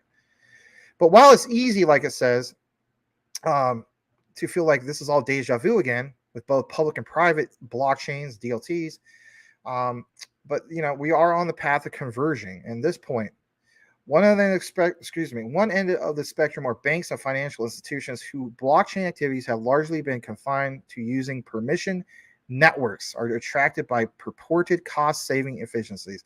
At the end of the day, we can talk about tokenization until we're blue in the face. But if we're saving these banks money, then that allows more money to flow. And this is why I'm always going to use the example of, the Bank of Greece to the Bank of Korea, South Korea. And, the case of, hey, I want to borrow $10 trillion. Okay, well, let's activate the Swiss system. All right, geez. The central bank of Greece is not going to be too enthused about it. Well, it's got to happen. We got to do it. All right, Bank of Greece, bank manager's like, oh, God. All right, let's get this going. All right, I guess our bank's going to get hit with $60 billion fee to move that money from point A to point B. But what about these ones now with these new technologies? And it ties in the whole thing of, instead of the MT messaging system of Swift, ISO 222, right? That being implemented is a big, big deal. And then going from that old model of those banks getting hit with $60 billion worth of fees and slashing that dramatically. Time is money. Money is time. And you got to keep in mind, this incentivizes institutions to have a money flow system that in reality was maybe only accessed a few times a year, but could very well be activated to the point, I'm not going to say daily on big, huge transactions like that. But what if you start seeing money flow weekly? All right. That's a huge, huge deal. What does that do for even things like on supply chain and stuff like that? You can see where this is going. Jumping more into this, I want to jump into LCX for a moment. And the point I want to share with you guys is, even with LCX, people wanted some examples when it comes to tokenization of real world assets on blockchain. They have a learning center. Even Will Fix was joking around with some of you guys and said, hey, check out Max's channel. It's like a crypto school or whatever. This is a learning center. So let's get into some of the learning from a learning center in regards to LCX. I hold a lot of LCX. And it's one that I could have gave in and been like, I'm down. I'm going to give into the whole notion of selling my LCX in a bear market. No, I'm not going to do that. LCX is a long-term hold. I look at like what Mike Corn was saying. LCX is going to be like a blockchain bank, if you will. Remember how he was talking about that? Creating their own bank. Well, how do they create their own bank? Well, tokenization, real world assets, physical, digital assets on chain. How long ago did they publish this? Well, not that long ago, right? September 5th. And their stance is that they consider the tokenization of real world assets, RWAs, to be vital to the whole greater scheme of things. RWA is commonly viewed as merely investment assets. They have strong connection to concerns such as advancement in society. Advancement in society. What do we always talk about? Society 5.0. Talk about the whole thing with Jasmy. But you get the idea of how I start from beginning to now the middle, and we'll get to the end of the whole outline tonight. Whether it's changing society, changing housing, changing the environment, like it says, when you take into the whole account of tokenizing off-chain commodities, such as currencies, equities, carbon offsets, right? Even the whole thing of Jasmy's trying to do that. HBAR's doing that. A lot of them are doing that. But we talk about bonds. XDC's got the thing going on with bonds. Artwork, obviously. Talk about NFTs and stuff. But you got to keep in mind that crypto assets, like it says, have the advantage of being simple to develop and oversee on-chain and can be basically segregated by use of purpose or purpose. There's, of course, drawbacks to all this, right? Making it difficult to generate intrinsic value, and as a result, their prices are highly volatile. But when you take into the whole notion of regulatory framework and the compliance, well, will it be all that volatile?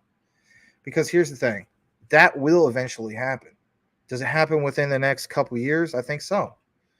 So back to this whole concept of real world assets, the LCX stance. They go on to mention about this relationship and how about like there's this usefulness of the physical world and so on. But I love this part where they talk about real world assets and how it can contribute, to a boost in TVL, something that we also talk a lot about here at Maximus Crypto /Will Fix. Total value locked in on-chain transactions as on-chain asset. Now listen to this. Were you aware that in addition to everything we just talked about, this can contribute as in TVL to the expansion of the ecosystem by growing the community, boosting on-chain liquidity, and expanding businesses? It is not only significant to interest to them as an LCX, but also to the blockchain industry as a whole. This part, I'll wrap it up on the LCX segment, but I just think it's all cool how you literally see on not every website, but the ones that we talk about a lot, about real world assets, tokenization of real world assets, and even digital assets. Let's just be honest about that. So how is tokenization expanding the availability of assets to buyers? Again, the LCX perspective. You can access the value of tangible assets through digital tokens. But it goes on to mention this thing right here. And this is a layman's term example, just to pound it home more for you guys. It's just a one-click purchase, for an example, for a ticket, for a flight or buying like a new sweater. But acquiring securities or a mortgage requires more time. Many forms of transactions are not instant. They're not, due to the need to wait for documents and settlement. Like, especially if you buy a house, what about going through escrow, right? We know that's a whole big thing. I was a loan officer for 2 years back in 2000, 2009, or 2007 to 2009, excuse me. And I remember how, you have certain lenders where it just seemed like, you have underwriters who just seem to get it done quicker than the other particular, company that you would go with, right? That's just the way it is. And I look at the whole thing when it comes to banking. It's like, people want this flip of this switch, but there's other banks that just kind of lag behind, right? Is that a fair analogy? This part right here, talking about real world assets and what's represented by as virtual currency on a digital ledger or blockchain, their value can be unlocked and they can be also exchanged in real time. Now, what kind of value does that bring? Now, this brings us to the next part of the outline tonight. Gilbert Varian was talking about Internet of Trust. Jasmy, Internet of Things. Now, what about IOV? Should we call it that? Internet of Value. Bottom line is this. We get talking till we're blue in the face about cross-border payments, but payments are indeed the foundation for worldwide commerce. But real-time payment has not yet been achieved. Could this be why Ripple rebranded itself from ODL, on-demand liquidity, to Ripple payments? Well, not necessarily, but like it says here, whether it's transactions or another kind of asset, the ability to transfer tangible assets, and I want you to pay attention to this, especially if you're with this, inside a blockchain presents the benefits of a protected digital platform while preserving the asset's characteristics. Securitization is the process by which enforceable agreements such as mortgages, auto loans, consumer debt, and even receivables are aggregated, and the revenues they generate are sold to investors in standard units. Hence why when Will was talking about yesterday of going to Lofty and buying a portion of these, let's face it, standard units was a big deal. I'll give the example to Mike Cornwell last night on, after the show, after driving home and so on, talking about the tokenization, kind of like what Will Fix was talking about of hotels in Dubai. This, we could never dreamed of having, this conversation like 50 years ago. Take Dubai out of the mix because we know that Dubai is still kind of a new thing.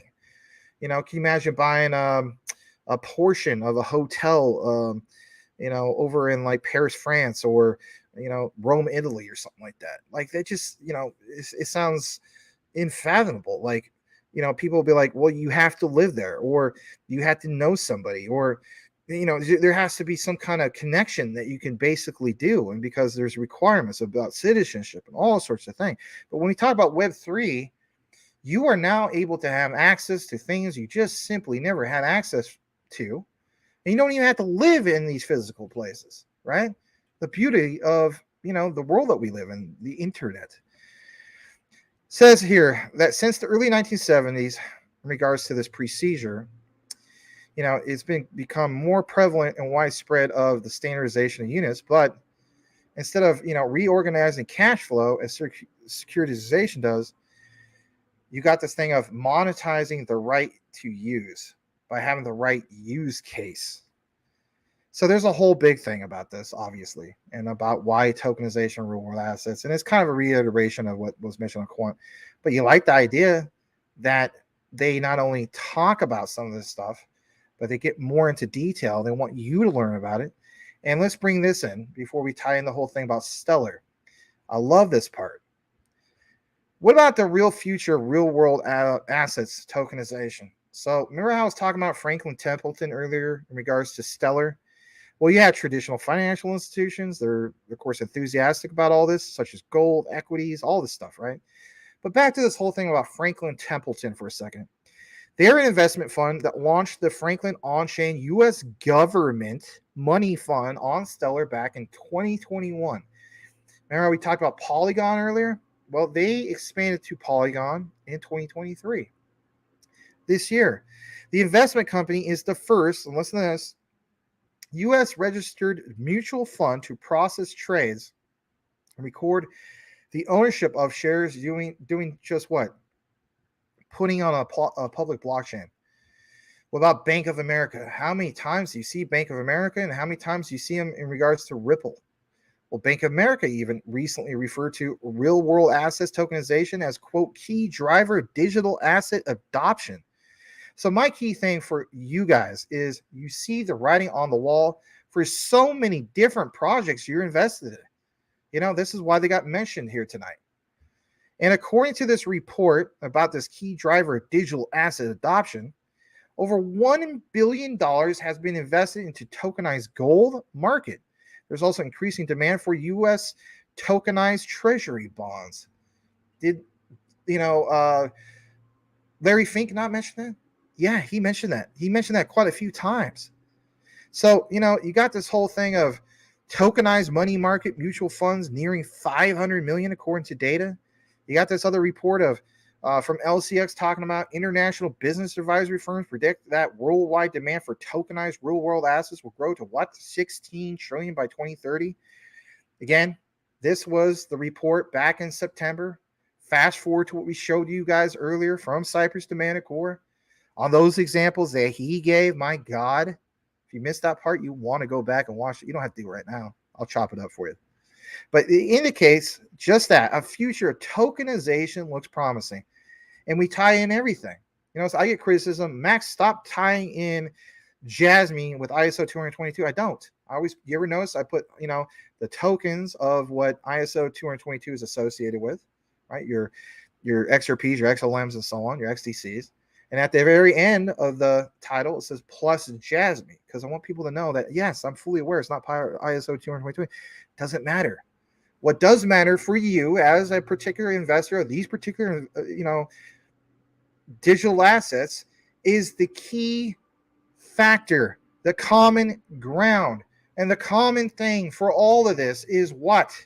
The tokenization of real world assets. You know what you have, you know why you hold it. Are you getting flooded out of your assets, or are you accumulating more during this accumulation phase? It's as simple as that. Now, we have a little more coverage for you guys tonight. I had to take a pause. The next part will be tying in more of what you've been waiting for, a lot of you guys, and that is Ripple's XRP. Wednesday, you can talk a little bit more about that. I'm going to get into that. I'm going to get into some more news about that. I also got a piece from USA Today that's a little bit more recent about Ripple strengthening by 2 recent partnerships, can now tokenize real-world assets. And then we'll even bring you some of that Stellar, and we'll even tie in some IBM to the whole mix for you guys. If you appreciate the content, please smash that like. Thank you so much for being here. And if anything, let's kick it back into the comments, because there's 89 that I apparently need to catch up on reading. All right. So let's get into some of this. Read some funny stuff about Denell Dixon. That's funny. Jimmy Baggs said at 633, always faithful. Thank you so much. And X marks the spot. We are 1 max. Thank you so much. Jimmy Baggs, you have a gift, bro. Well, thanks, man. You know who also has a gift? It's Will Fix. Obviously, you guys see that. And you want to know something? A lot of you guys even have gifts, even if you're not on camera. Your gift is that you recognize that you don't want to do 99% of what just the average person does. You realize that there's a better life ahead. Maybe some of you guys might be doctors or lawyers and so on. You ever notice even those guys, the saying goes, the rich wants to get more richer. Is that so bad? Not really. They're already successful, but they want to, maybe continue some of that success. Or maybe they're to the point where, you know what? They want early retirement too, even though they could technically have it. Or maybe they just want to pass some, generational wealth on. Whatever the case be, is pretty awesome, I think. Mark Bailey, great content as always, Max. Thank you so much. That was 45 minutes ago, so I got to catch up. Cool Cat wants to remind everyone that January 15th, 2024, only thing that really matters right now. So you guys can look more into that if you choose to do so. Got an itch on my foot. Got to scratch that. All right. I read some of those comments. All right, so we have a few more to get into. I want to get into. Thank you very much, Jimmy Baggs. Appreciate that. Cool Cat Crypto is referring to BTC. He says, fake Bitcoin about to get wrecked in court. Oh, boy. XXI Gaming. Good to see you, man. My bad. I meant to recognize you earlier. Let's double check the other screen real quick, see how we're doing. Stardog says he sold all his Jasmy ages ago for Caspa, and I'm up quite a bit. Well, you got to do what you got to do. I'm glad to see you, though, Mr. Stardog. Always love and respect you, man. Glad to have you here. Selmo Fudd is in the house. Good to see Selmo, our brother Selmo. I also want to read a comment from somebody asking about, what was it, Songbird? I can't remember. It was somebody else. I do need to talk about Songbird more. I need to talk about Stronghold more. Let's read this from the one and only. He says, the tokens have to be used or held by these companies, it means nothing. That's why I'm still skeptical of certain crypto like XLM and HBAR. Huh. Well, Tim Shea does have something about that. XLM does get used. And I think, if anything, we gave some examples in regards to that. Man, I think a mosquito came into the house and bit me in the foot. Isn't that wonderful? No, it's horrible, right? All right. Let's see here. Tim Shea, it gets used as a fast and an inexpensive way to move funds, and their projects are built on it. XLM is huge. Yes, it's absolutely huge. Jimmy Baggs, I'm a Spartacus. Yeah. I love the TV show. I love the movie, obviously, right? Kurt Douglas, but I also love the TV show, the series that was on Stars. That was amazing. All right. What we're going to do now is going to double check the other screen from Will Fixes. Let's get into that for a second. And on that particular one, you do see Tim Shea telling everybody to hit the like. Thank you so much. All right, let's see here. More Steve, I had to sign off last night, but was asking about Jasmy to get a chance to hear your opinion, if it will be bullish or not. I should say I'm always, but for the most part, yeah. As of lately, I'm very, very bullish on DC microgrid technology. Watch that particular video about it if you choose to do so. Tadashi Morita, I think, is literally the most impressive of the bunch. If you were more of the guy that like just wants the technical side of things, Marita is the unsung hero of Jasmy when it really comes down to it. Because he is his engineering background. I'm not discounting Kaza Masasato. We know that he's made some really impressive patents, but it's Tadashi Marita is like, we could be speculative about the whole concept of Society 5.0 and smart cities and so on. But when you look more into it, it's like, yeah, you know what? Marita really is the key to this big picture. You know, that's why I did that video that said the bigger picture. And then even with some of the penning patents, I mean, this guy could just choose to walk off into the sunset and do nothing. And he's still doing stuff, doing a lot. That DC microgrid technology, his specific patents, like, my God, like that, you know, he reminds me kind of like, he's like kind of like the Japanese version of Dr. Lehman Baird, but he's with Jasmy. I think that's a great analogy. For those who know about Lehman Baird. Anyway, let's read this also. There's just too much going on for Jasmy for me to be like, you know, and knowing that, why would I throw my, you know, I put in about roughly, I don't know, it's like 4,400 or something like that. That's not the point, right? It's not a pissing contest, but why would I waste $4,400 on Jasmy? Some people are like, you could have just put that in a Quant. Yeah, I also like being diversified. You know what I mean? So I hit my goals in Quant before. I got new goals for Quant, and that's where it is out for me. You know, people consistently ask me, which one do you feel as though could be the first? I think honestly it's Jasmy, because of where they're at in the world, and their country, as in Japan, has already embraced crypto. We're still playing catch up. So if that's the case, I wouldn't mind having one that's going to get me to the promised land first. I could be completely wrong. I get that. But I'd rather put my bet on some of these things like Jasmy, if you will. They're consistently building and expanding. Do they have a PR problem? Yeah, absolutely. They do. Has Japan always technically had a problem with marketing? Absolutely. They have. Who's pointing that out? Steve Jobs. You know what I mean? They're more focused on product. Now we get it. As in retail investors, it's like, well, they need to address that. And, you know, I think in due time they are. Even their website, right, has been completely revamped, looks way better. Let's read this from Mars. Steve, thank you. I will follow up on some of those videos. Yeah, you're very welcome. David Shee from the other screen. What is your realistic PT? Love the collaboration. I don't know what you mean by PT. Sorry about that. Sometimes I'm really good with abbreviations. You know, I think of PT, I think, you know, part-time. I don't know what you mean by that. Sorry to make you have to type the word. Thank you. And you know, Will is, you know, we're teamed up.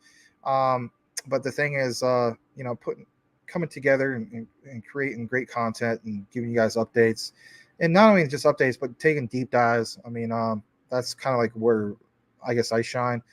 But Will is even getting into some of this stuff and providing you guys some of his deep, detailed information, whether it's Lofty, or he's going to share some info in regards to Caspa. All right, George Inzunza, if I'm pronouncing that right. I want to welcome you. I'm sorry, George, if I'm not pronouncing that right, or maybe you're Jorge. I don't know. Please let us know. We want to get it right. Max, please speak about WK. I won't. Sorry, that's just one I won't do. I know, I'm fully aware of that.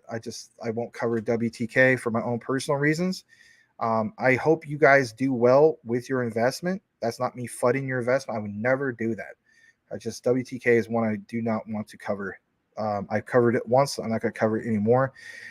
Just because I say that I won't cover it anymore doesn't mean it's, you know, necessarily bad for you. It's just for my own personal thing. I don't want to cover it.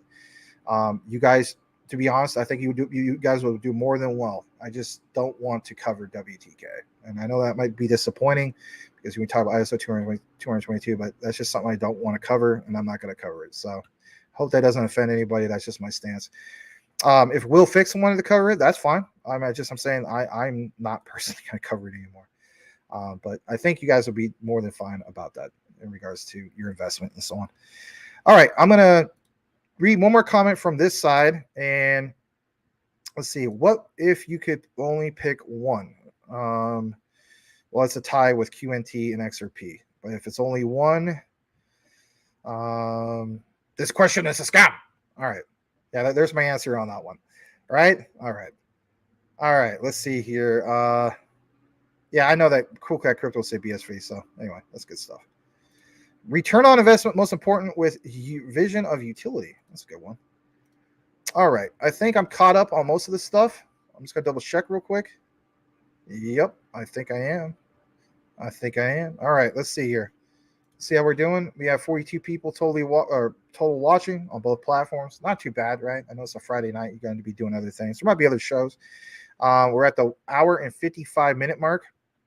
So let's get into a little bit more what we have. We have now the XRP segment. I know we had a little bit of that earlier. I want to get into some key things. So let's turn the brand name back on. Let's just pull that up. It is XRP and HD. You know me. And pull up the Twitter one. There we go. All right, so this comes straight from Ripple, and check this out for yourself. Let's get more into this. I think I've blown it up a little bit. So this was from August 24, 2023. And again, you guys, maybe get tired of me mentioning this, but I thought, I'm going to do a proper outline that really ties a lot of this in. So tokenization, again, from the Ripple point of view. Tokenization real-world assets like stocks, bonds, carbon credits, becoming more the driving force behind many of today's most innovative businesses, because these assets are stored on a blockchain. The benefits of transaction, speed, liquidity, cost savings, and round-the-clock access have made it one of fintech's most promising use cases. This is another one I want to pull up. All right, I love this statement because it pounds it home that much more. So, Quant network. I know this is a XRP little segment, right? But Quant network, before every other outlet, reported this months and months and months ago about Boston Consulting Group. Okay, maybe you guys remember I was talking about that. And of course, Boston Consulting Group predicted real-world asset tokenization, again, cited again, right? Talk about the 16 trillion industry by 2030. But getting into more what Cypress Domenicore was talking about, it's even bigger than that, right? That's freaking amazing. Bank of America, because we always know that Bank of America has stood alongside with Ripple through the thick and the thin.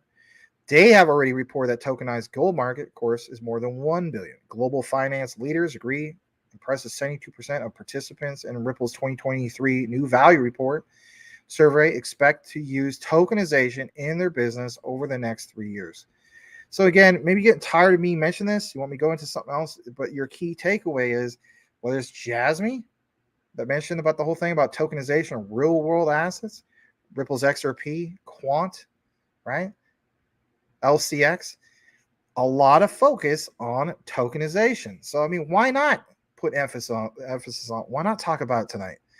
So what about this new visualization from that same report? Do you guys know 80% believe that technology will be significantly impacted in regards to the trading of assets, real estate transactions, again, back to the whole thing of derivatives, carbon credits, carbon markets. I want to get down to this part because I don't want to repeat some of the stuff. I want to state this from Bank of America, and this is good because my key thing is we do talk a lot about Jasmy here, right? Some people maybe don't like me talking about it as much. You got to keep in mind, we got to have a good balance. So Ripple's XRP, we talk about Bank of America. Can we talk about Japan in regards to the yen? Now, you guys know when it do the Jasmy coverage, you talk about that all the time. So there's, of course, powerful advantages of why Bank of America labeled tokenization, quote, a key driver of digital asset adoption, and the reason why leading banks and enterprises are already embracing it. Where in late 2022, JP Morgan executed its first live trade using tokenized Japanese yen and Singapore dollars as part of the Monetary Authority of Singapore's pilot program, Project Guardian. I talked about Project Guardian, right? I'll have to do more of a deep dive about that. But in the United States alone, the state of California announced a blockchain pilot for the new DMV identification program earlier this year. Now, even though we don't have this tag on the post, who do you think I'm going to also reference here? Shout out to Tim Shea. Shout out to Tim Shea. Shout out to Tim Shea, the mayor of crypto. the crypto commissioner, representing the 589th district of the XRP Army. Why would I say his name 3 times? Because you know how many times Tim Shea has stated that Alliance Block, Nexera, is like the younger cousin of Quant? When it comes to Nexera, we know one key thing that stands out for him among many key things, but it got brought up many times. If you can have like a utility-based NFT or a utility-based like passport, right? How big that's going to be. And we know they're already doing that in Europe. Now, do you not see this whole thing with Ripple, right? For a new what? DMV identification program earlier this year. Innovators are doing what? Exploring the use of tokenization on the XRP ledger for real world assets like boom, NFT and real estate and carbon credits. So it's affecting everything. It's affecting government. It's affecting the Department of Motor Vehicles. I mean, I don't know about you guys. I don't like going to the Department of Motor Vehicles. Some of you guys might go to the third party when you end up paying more money, right? You know, we go to these third party ones because we look at like it's like a convenience store, right? We don't want to sit in the freaking DMV for 4 hours. But imagine being able to have blockchain and DLT solutions at the DMV that will help even the DMV flow more efficient. Isn't that game changer stuff? I think it is. There's this person, Mark Beckman, senior metaverse fellow and adjunct professor at New York University. He predicts the benefits of tokenization will lead to significant growth in the number of type of digital assets in the coming years. Its reach stretches from automotive titles and land deeds.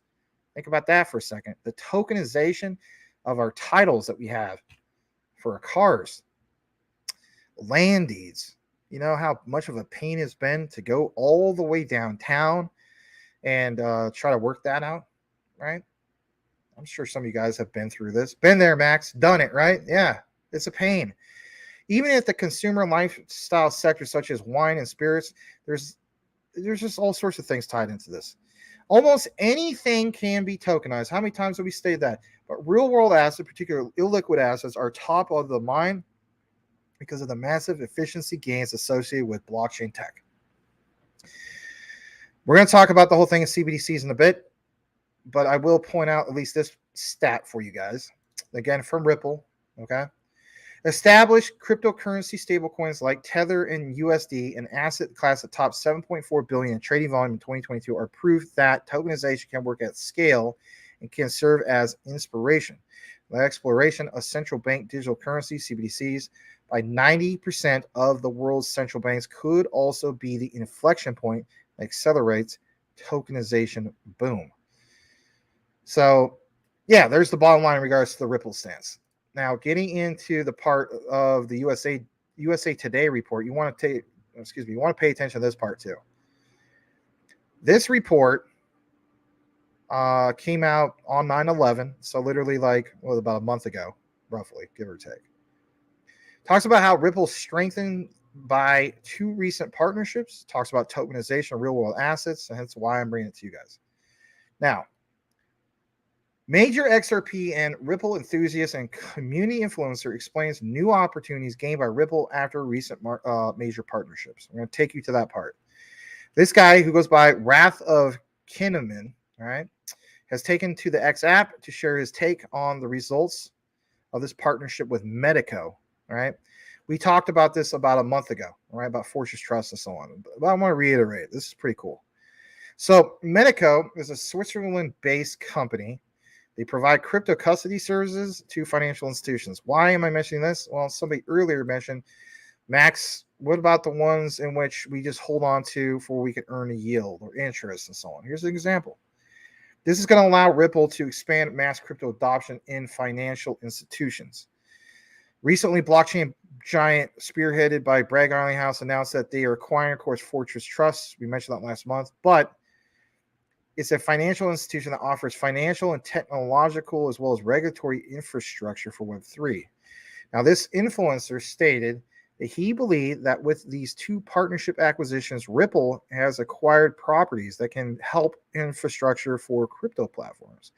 So Ripple acquires properties, and now they are tokenizing the ones that they purchased. Do you see where we're going with this? Hopefully you do. Talks about Ripple Labs, talks about this whole thing with the dApps. And do you remember, by the way, I think it was earlier this week, maybe it was last week, I can't remember. It's hard to remember sometimes. I gave you guys that David Schwartz outline, how he went into detail about the XRP ledger and how he was talking specifically about EVM sidechains. And he was also talking about how that's going to be big for dApps. Again, rewind a few months ago, I said at the end of this year, watch out for dApps. I don't know if anybody actually remembers me saying that, but I did point out numerous times. Now, in regards to all of this, okay, this thing about dApps and wallets and so on, the key thing is connecting these to the traditional markets, right? Not saying, oh, to heck with the traditional markets, but if anything, enabling traditional markets to have that on-ramp, right? So you're going to have this whole thing of the Ripple stance and how this particular guy mentions how they can tokenize real assets and hold them in a safe, compliant way. And here's the reference, right? I was thinking that Ratha Kinnaman was a lot older guy, but maybe this is just a joke, but that's okay. Or not older guy, younger guy. He states, with Medico and Fortress Trust, Ripple now owns properties that can build the infrastructure for exchanges, companies, wallets, and apps to connect to fiat, rails, banks, and trusts, retirement plans, etc., to tokenize real-world assets and hold them in a safe and compliant ways. Now, here's the thing. That sounds cool, right? Yeah, I mean, really, yeah, cool. Do you ever wonder why they might go about that? Remember I always talk about utility of motion? What about just enabling things in which these particular things that have been required have no choice but to maybe use Ripple's XRP? You know, it's like, if you position yourself strategically in which your particular digital asset has to be used, isn't that genius? I think it is. Some people say, well, they don't have to necessarily go with Ripple. Well, that's true too. But they position themselves to allow it to happen.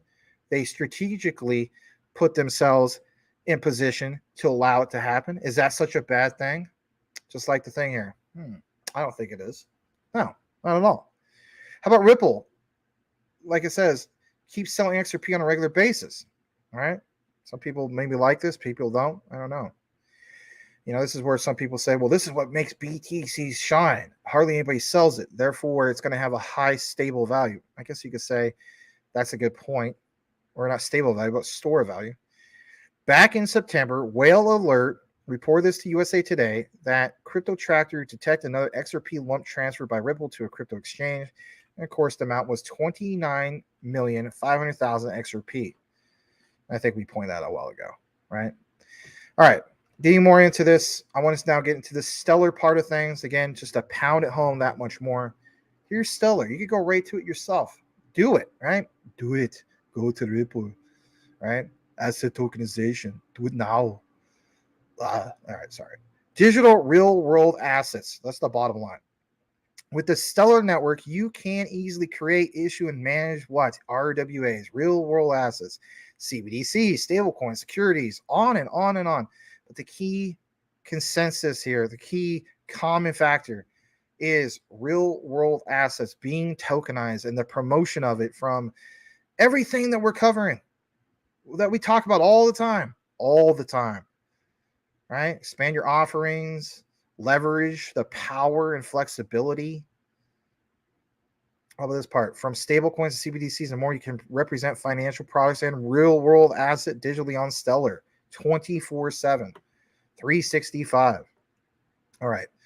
What I'm going to now get into is getting back to the comments just for a brief bit.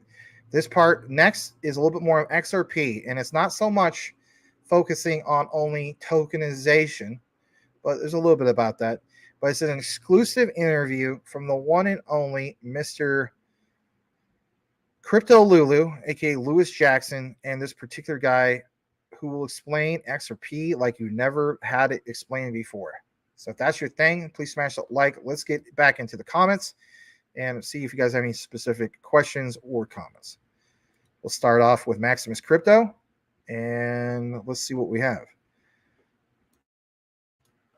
All right, Cool Cat says, notice how the Satoshi account started posting again. Yeah, I mean, I think it is crazy. So I'm glad you pointed that out. It's almost time. Yeah, it's incredible. X marks the spot says Bitcoin scam. That's funny. Andrew Gonzalez says, hello, brother. Is it Andrew Gonzalez we're looking for? Lionel Richie. That's an inside joke, right? We haven't said that in a while. Some comments I'm going to skip here. You guys know what I'm talking about. That's okay. You guys are entitled to your own opinions. I just want to be respectful. Let's see here. I think I read most of this stuff. I'm going to read this from Richie Rich. Just came to leave a like and say hi. Can't stay tonight, but watch the replay. Max numbers. Well, thanks, Richie Rich. Appreciate you, man. All right. Going further down, I want to welcome Mr. Edward Vincent, the Squidward. Thank you for being here, Mr. Squid. Tim Shea Jasmy is a great long-term investment. Max has done several videos on it. Yeah. I don't know how many, if you count both channels, quite a bit, but thank you for pointing that out. Aunt May, Cray Cray. That's funny. All right. All right, let's see here. I'm just going to go further down. I want to read this because I don't think I got to read a lot of Mr. Elon Musk comments. The SEC messed up. BTC spot ETF about to happen. That's a good point. Boomer F and Sooner says 100,000 could be around a $2 trillion market cap. That's crazy stuff. All right. I miss Brittany's super sticker. I am so sorry, Brittany. Thank you so much for the $2.99 super sticker. Let's see what it looks like. Can we even see what it looks like? I don't know. I think there's another super chat. It's from Elon Musk. Now some of you guys are like, who the heck is this Elon Musk guy? But you gotta keep in mind, he's a good guy. He gets me in trouble sometimes, though. It makes me read comments the wrong way, especially if I don't get enough sleep. Right? I may have a tag IDK can be read across the screen in a really bad way. If you don't know what I'm talking about and you want to watch that blooper reel, it is in the video section of Maximus Crypto. Anyway, if you want to get a laugh, if you don't care, that's okay. If you don't mind that, it's okay too. Thank you though, Brittany. I didn't get a chance. I think it really went up and disappeared. But thank you for the $2.99 super chat. I will go down to Mr. Mike Cornwell, aka Elon Musk, super chat. But I do want to welcome the one and only April Cornwell. She's got a new avatar. She usually says, hey, hey, hey. Good to see you, Miss April Cornwell. Mrs. Muff. Yeah, you know what I mean. I didn't mean that in a bad way. Moving along now. Cool Crack Crypto. At least 2 or 3 of them. Okay, you guys are having a conversation. All right, Selma Flood, I welcomed you earlier, but he says, do your own research. What up, Max? No special guest tonight like Freddie, Jason, or Michael Myers. Yeah, that's crazy, right? Maybe I should have, I should have thought about that more. I should have put on like a mask or something. Yeah, that would have been crazy, right? If this court case goes in Craig Wright's Satoshi's favor BSV will be 100,000 each. Well, you gotta make me FOMO, man. I might have to pick up more of that, man. You gotta make me FOMO in. My God. Can I ask you this, Cool Cat? If you had to guess when that wraps up, I mean, if somebody said, like literally some guy from Jersey or something, like, listen here, you Cool Cat Crypto. Let me tell you something. You're gonna be swimming with the freaking fishes. If you don't tell me when this darn case with Mr. Satoshi, Mr. Craig Wright, you don't tell me what I want to know, you freaking Cool Cat. You're gonna be swimming with all the fishes. Something like that. So if you got that to your head, and you gotta come up with a particular time frame. What would that be? That's what I want to know. All right. Jimmy Banks, Maximus. Are you not entertained? That's funny. I will try to do a floating head, Max. Probably after I get my hair cut and clean up a little bit more. That is true. That is very, very true. Especially if you're a married man like yourself, right? Yes. Thank you. All right. Boom. What do we need for 100K BSV? That's interesting. About 2 trillion. Very, very interesting. All right. Vision and discernment. Okay.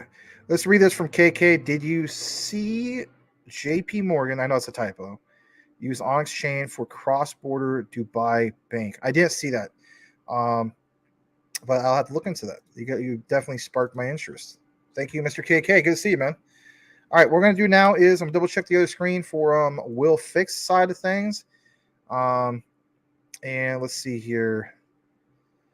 Jorge, or maybe it's George. I'm sorry. Max, please speak about. Okay, I already read that. My bad. All right. So I think I'm caught up. I'm just going to double check. Yeah, I think I am. Apparently, we have Mr. Terrell Milton, T. Milton, in the house. Hit the like button. Good to see you, Terrell. Or maybe it's Terrell. I always wonder about it. Is it Terrell or is it Terrell? It's T. Milton, Max. That's why it says T. Milton, right? Something like that, right? I know. I get that too. That's fine. I don't think you're like that anyway. Good to see you, though, man. I always appreciate you being here. And we're going to now jump into what we have from the one and only Mr. Crypto Lulu. Yes, what a name. He doesn't go by that anymore, Max. He just goes by Lewis. I think he's still, a lot of friends call him Lulu, right? But anyway, Lewis Jackson, Crypto Lulu, what are you going to call him? All right, so we're going to present this, and I've gone ahead and I've just put it in 3 key areas because it's a really long interview, and I don't want to just make it like, I don't want to make the show 4 hours. It's going to be 4 hours anyway, Max. You know it's going to be. It's WrestleMania.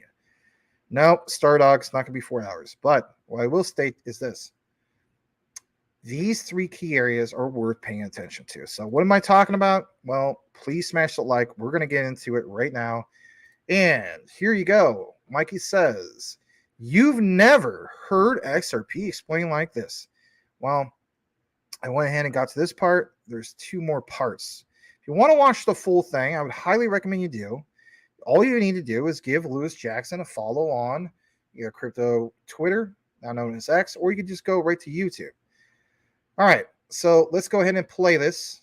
And yes, here we go. Good stuff. I'm telling you, this is really interesting. Let me see if the volume's good. Yep, we're good. All right, here we go. So when we're looking at banking and how banking is basically able to manipulate all of these things that happen in the world,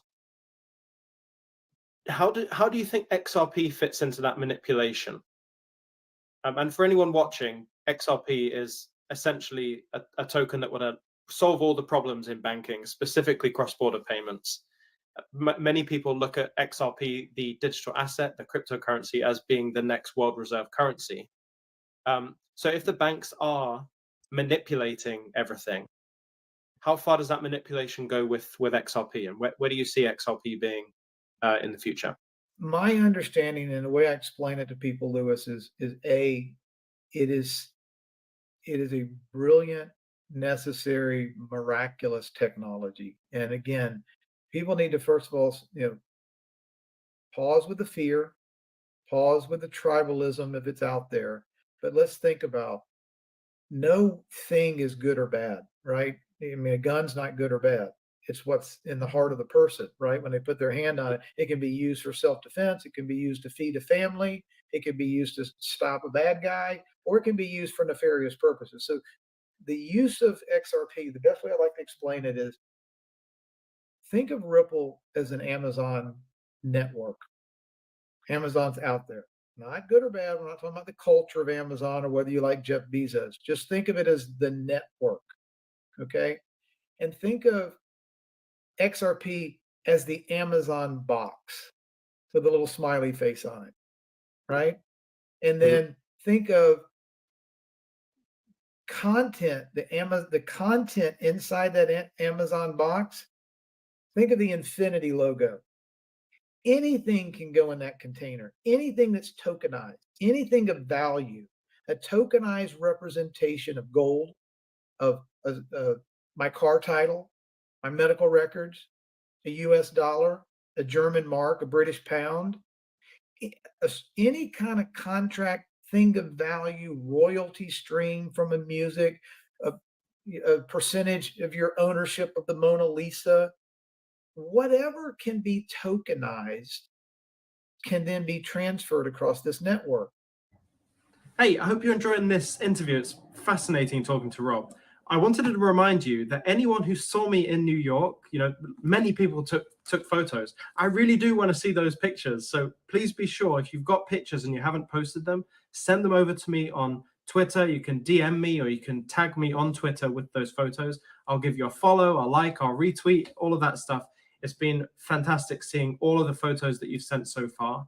Incredible to relive those memories. Some of those conversations were amazing. Thank you for keep doing that. Please share your photos. Let's get on with the interview. And XRP is the container ship, if you will, that allows people to put things of value in it.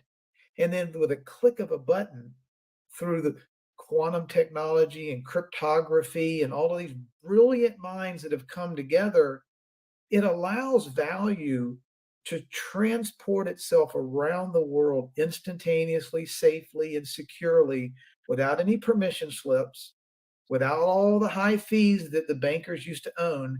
And it's done in an environment, Lewis, where it's not, yes, Ripple and RippleNet is connecting banks and helping the cross-border payment flows on the macro level take place from person to person, entity to entity, nation to nation, corporation to corporation, in a real-time 24/7 basis. But it's going to take 75 or 80% of the cost out. It's going to take the politics out. It's going to take the private ownership of, think about this. Every time money is moved the world over, 4 or 5 big banks own that, currently own that distribution system.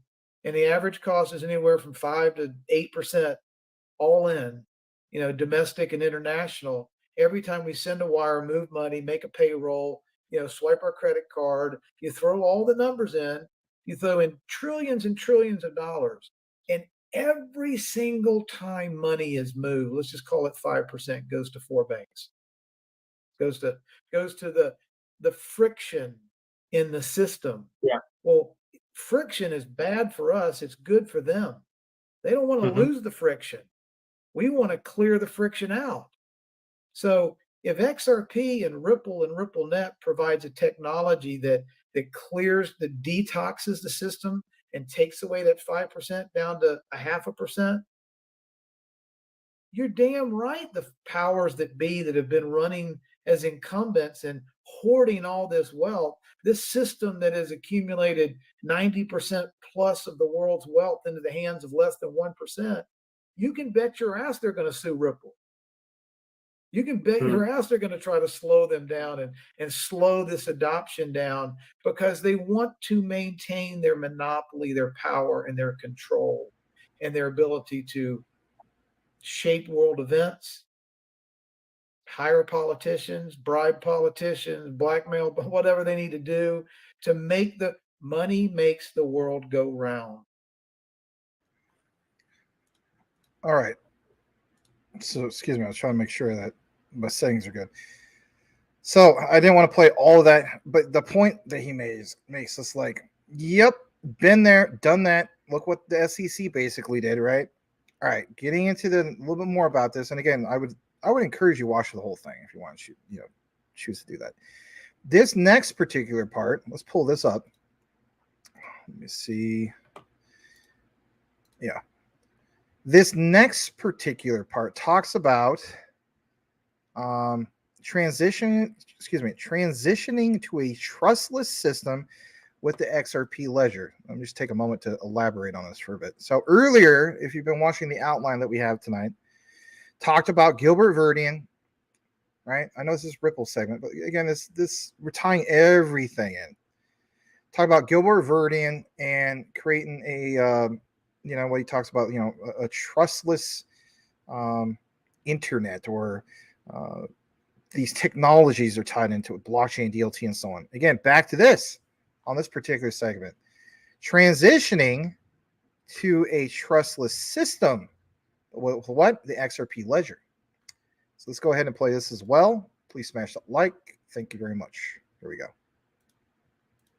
You think we're right there at that inflection point where, on this, in the scheme of things, if we've got 80% of these countries that are leaning on the sovereign side, does the sovereignty scale also correlate to the amount of time we have left until this big conversion happens? Is there a big event that happens? Like what are the things that we're right lead up there, to the brother. point? We're right there.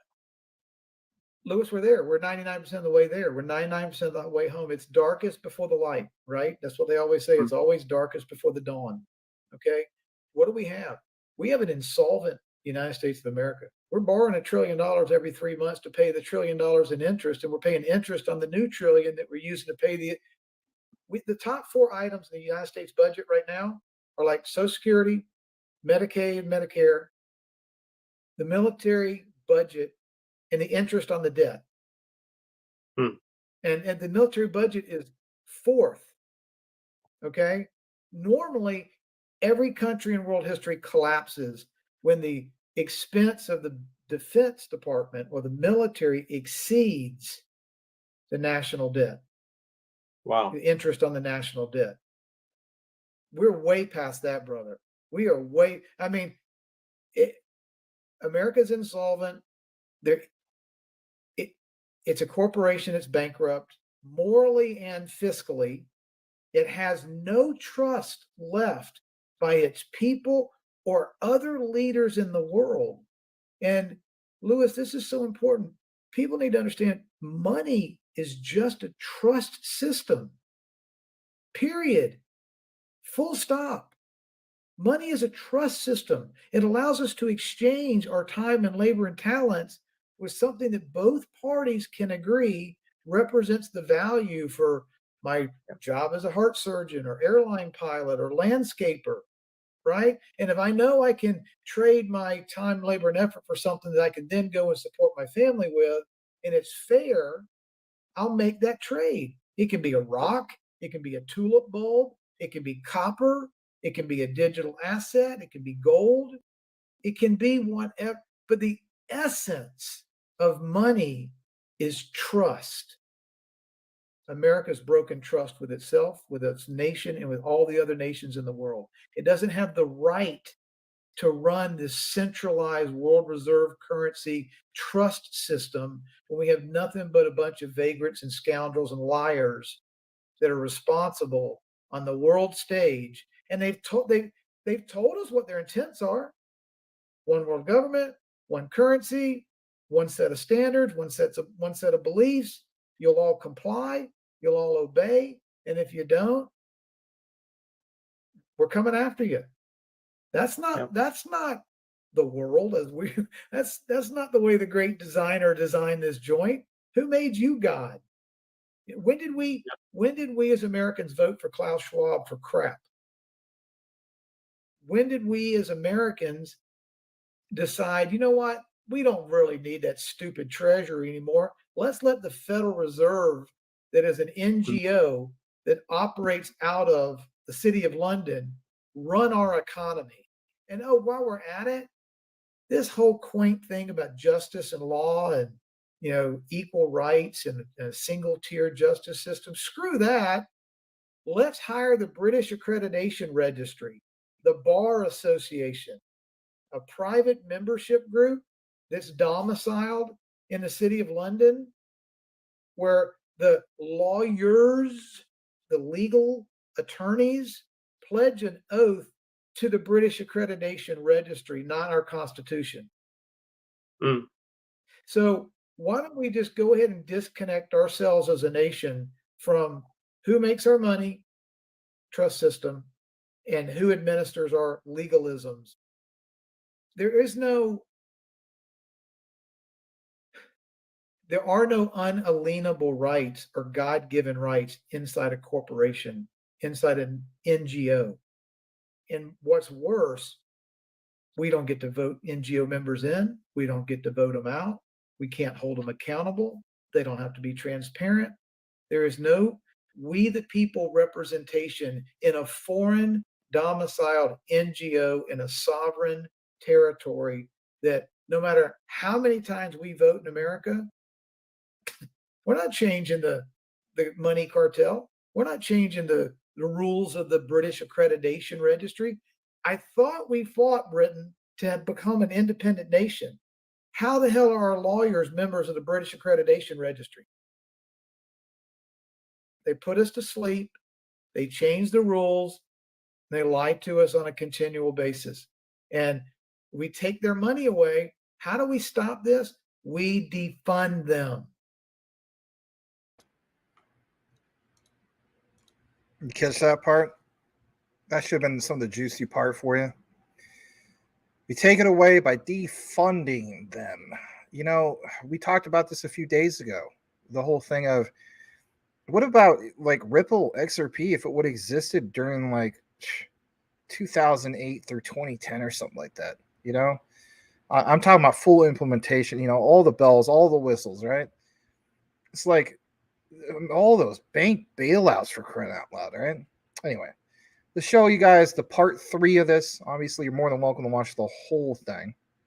I'm gonna get into this, and on this particular part, it talks about the discrepancies in the justice system, and it goes into the part about overcoming systemic lies and seeking the truth, and then we're gonna take you to the part about in closing, because this is going to be probably, I think we're going to play roughly 10 to 12 minutes of this. So I know it sounds like it's a lot, but the last part, and I'm going to try to remember to cut it off at the end part, because the other stuff, I mean, is where you can watch more of that. But it talks about revamping the banking system. And then, okay, my bad. There will be one more part after that. Let me just get to remember that part. The last part will be embracing the change in the role of XRP. So yeah, let's go ahead and play this. Hopefully you guys appreciate some of this extended coverage. And for some of the old school guys, they're like, extended coverage? This is like how long you normally go. Extended coverage. Anyway. All right, let's go ahead and full screen this. All right, here we go. There is no we the people representation in a foreign domiciled NGO in a sovereign territory that no matter how many times we vote in America, we're not changing the money cartel. We're not changing the rules of the British Accreditation Registry. I thought we fought Britain to become an independent nation. How the hell are our lawyers members of the British Accreditation Registry? They put us to sleep. They changed the rules. They lied to us on a continual basis. And we take their money away. How do we stop this? We defund them. We take their fueling source away. We take their fuel supply. We crimp the hose. We force transparency and accountability into the system, and we create a new form of trust through a trustless system. XRP Ledger, RippleNet, transparency, permissionless, trustlessness, mathematical truths that are there for God and everybody on this earth to see. Transparent, trustless, accountable, fair, low cost, and it allows the world to interoperate peacefully and in harmony without these centralized actors perverting our energy, doing the divide and conquer thing, financing wars, forcing us to look this way instead of look this way, live on purpose instead of fight for scraps in a world of scarcity, which is a construct of lies. Right? We don't live in a scarce world. That is a bullshit narrative, just like all the other narratives you and I have discovered in the last 5 years, right? I mean, it's a narrative war. We've got to help wake people up that from the day we were born, we've been lied to. Now let's go find the truth.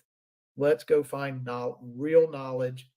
What are the real laws? What are the real principles? How do I critically think and not outsource my thinking to a banker or a teacher or a preacher or a rock star or an athlete or an expert? How do we take back responsibility for what we know, verify it, find like-minded friends, but stop outsourcing responsibility in the hopes that someone else won't abuse it, because guess what? They will. You Right. know, and so I think that what gives me hope, what makes me happy every day, I get up at 4 o'clock or 4:30 in the morning. My passion and purpose is to have people see we're going from dark into light. We're going into exposure. We're going into freedom. We're going into sovereignty. We're going into self-governance. We're going into truth. We're leaving a world that is what, 80 years in the making?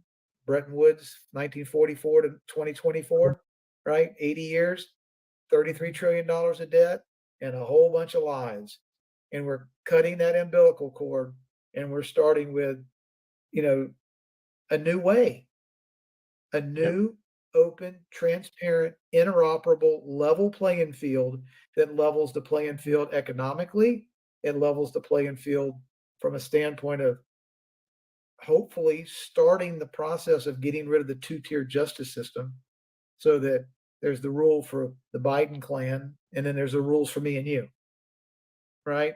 You got a clan that can take $50 million in bribes and put them in 19 LLCs, and you got another one that's going to prison for 400 years because of 91 trumped up indictments, and is all entangled in the matrix and spending all their money and time and effort and energy creating narratives that they're using to just divide us all, where one is completely guilty of everything that we know that they've done and so much more, and the other one's trying to fight to break up the system, to transfer the power from Washington, D.C. back to us. Get him, get him. I mean, 24/7, 365, this change agent who's come in and said there's a better way. We can redistribute power. We can put freedom back in the hands of others, and we should. He could have cured cancer, diabetes, and blindness. And 24/7, 365, the cartel would have called him Orange Man Bad. Yeah. Right? If we really stop and think about what happened from like 2015 to 2023, just in the last 8 years, he started to run, said he was going to run, said he was going to redistribute power, said he was going to change things up. He was going to, expose the swamp, drain the swamp. Said 9 days in, Lewis, a lot of people don't realize this. He signed an executive order 13772 that said these are the 7 core fundamental principles of reforming the world's banking system. In order to report to be generated. 18 months later, in July of 2018, just about the time the whole Bill Hinman speech came out, we have a 230-page exhaustive report by 225 different agencies and experts and PhDs and gurus and private and public companies the world over that worked on how would this work if we were to revamp the privately owned NGO Rothschild Rockefeller banking system. What would it look like? And man, those horses came out of the gate then, and we've been building on that platform since that report was published in July of 2018. ISO 20022 standards, interoperability standards, safety, security, anti-money laundering, know your customer, all the rules have been being built since those horses were let out of the barn, right? Doesn't matter if Biden came in and canceled the executive order 1377. The report got generated and work started getting done. The horses are out of the barn. The trains left the station. He can cancel that order 650 times if he wants to. It's not stopping anything, right?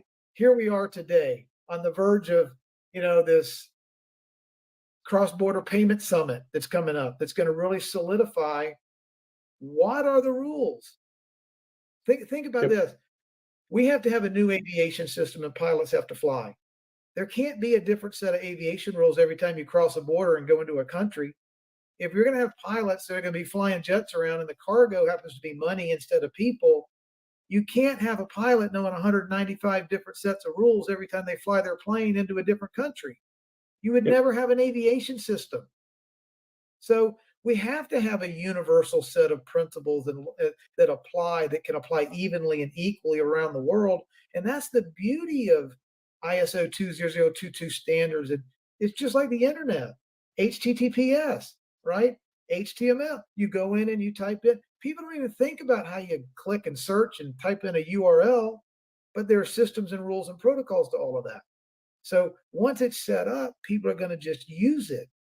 But the engineers of the system are critical so that the values and principles of the system actually manifest themselves when we use the system, right? Right. And that's what you and I and others like to geek out about. We like to get under the hood, talk about the horsepower, the torque, and the gear ratios, and the 0 to 60 speed and gas, all of that stuff, and that's all important because the devil is in the details, right? If we let the devil exploit the details, we're not going to get what we want to get. Yeah. We're going to get a perverted system that benefits one group over the other instead of applies the principles evenly across 195 countries. So I think that's where we are. And I honestly, Lewis, I think there's not a drop left of oil in the engine, and the engine's about to lock up. And when that world reserve currency engine locked up, we're going to need on-demand liquidity like that. The world's going to need to function in a different way outside of SWIFT, outside of the Rothschild permission, commercial banking, BIS monstrosity. We're going bottom up instead of top down. And these people that have owned the system forever, Lewis, are spreading as much fear as they possibly can that if we go from top down to bottom up, all these terrible things are going to happen. The world's going to stop functioning if us angels that perfectly dance on the head of these pins, if we're taken out, oh my God, the world could die. The exact opposite is true. We got this. We don't need a mommy and daddy at the World Economic Forum or Davos or Washington, D.C. micromanaging my checkbook. We don't need it. And all that leads to is chaos and destruction and division. So to me, I couldn't be more excited. I see the greatest transfer of wealth happening through all of this that we're talking about, and it couldn't happen soon enough. Yep, I completely agree. It's nice to hear you talk like in full about these thoughts, because what I like about you as well is that it's not going off on tangents, because everything that you're saying kind of goes with each other. So that's really been nice for me to hear. Another thing about the end of civilizations or world powers over history, there's been historians looking at this stuff. One of the topics of conversation that becomes big at the time of the end of a way of doing things, the end of a civilization, the end of a power structure, is discussions about gender. And that's been a repeating thing over history. Very interesting that the financial system is collapsing at the same time as the gender conversation is, ultimately one of the biggest distractions right now. And so I certainly agree with you that we're nearer rather than further away from that event happening. And it's a double-edged sword for us being an XRP, for example, because we see what's happening, we see the manipulation. You kind of take a more white pill approach, and you're more positive about the outcome. I would typically take a more black pill approach personally, in that it's almost like the man is too big to beat is the mentality that I have as like a baseline. And so I kind of feel a bit powerless on my side, but it's nice to talk with people like you and Jimmy Valley and Versan from Black Swan Capitalist. These are all people who believe we're coming out of this in a better place, and it's really nice to hear, because that's what I ultimately hope for. I also think the wealth transfer is just going to be an opportunity within this whole thing. I mean, it's bigger than the financial system. It's everything that's going to change.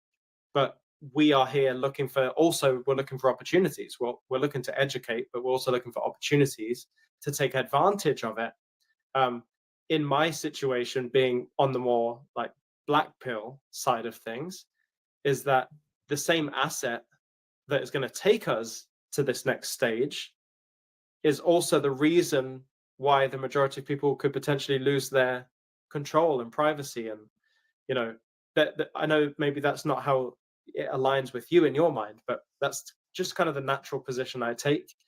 And so in my mind, it's almost like, well, if it's going to happen anyway, I might as well know about it and take advantage of it and position myself in assets that are going to ride that wave into a higher value.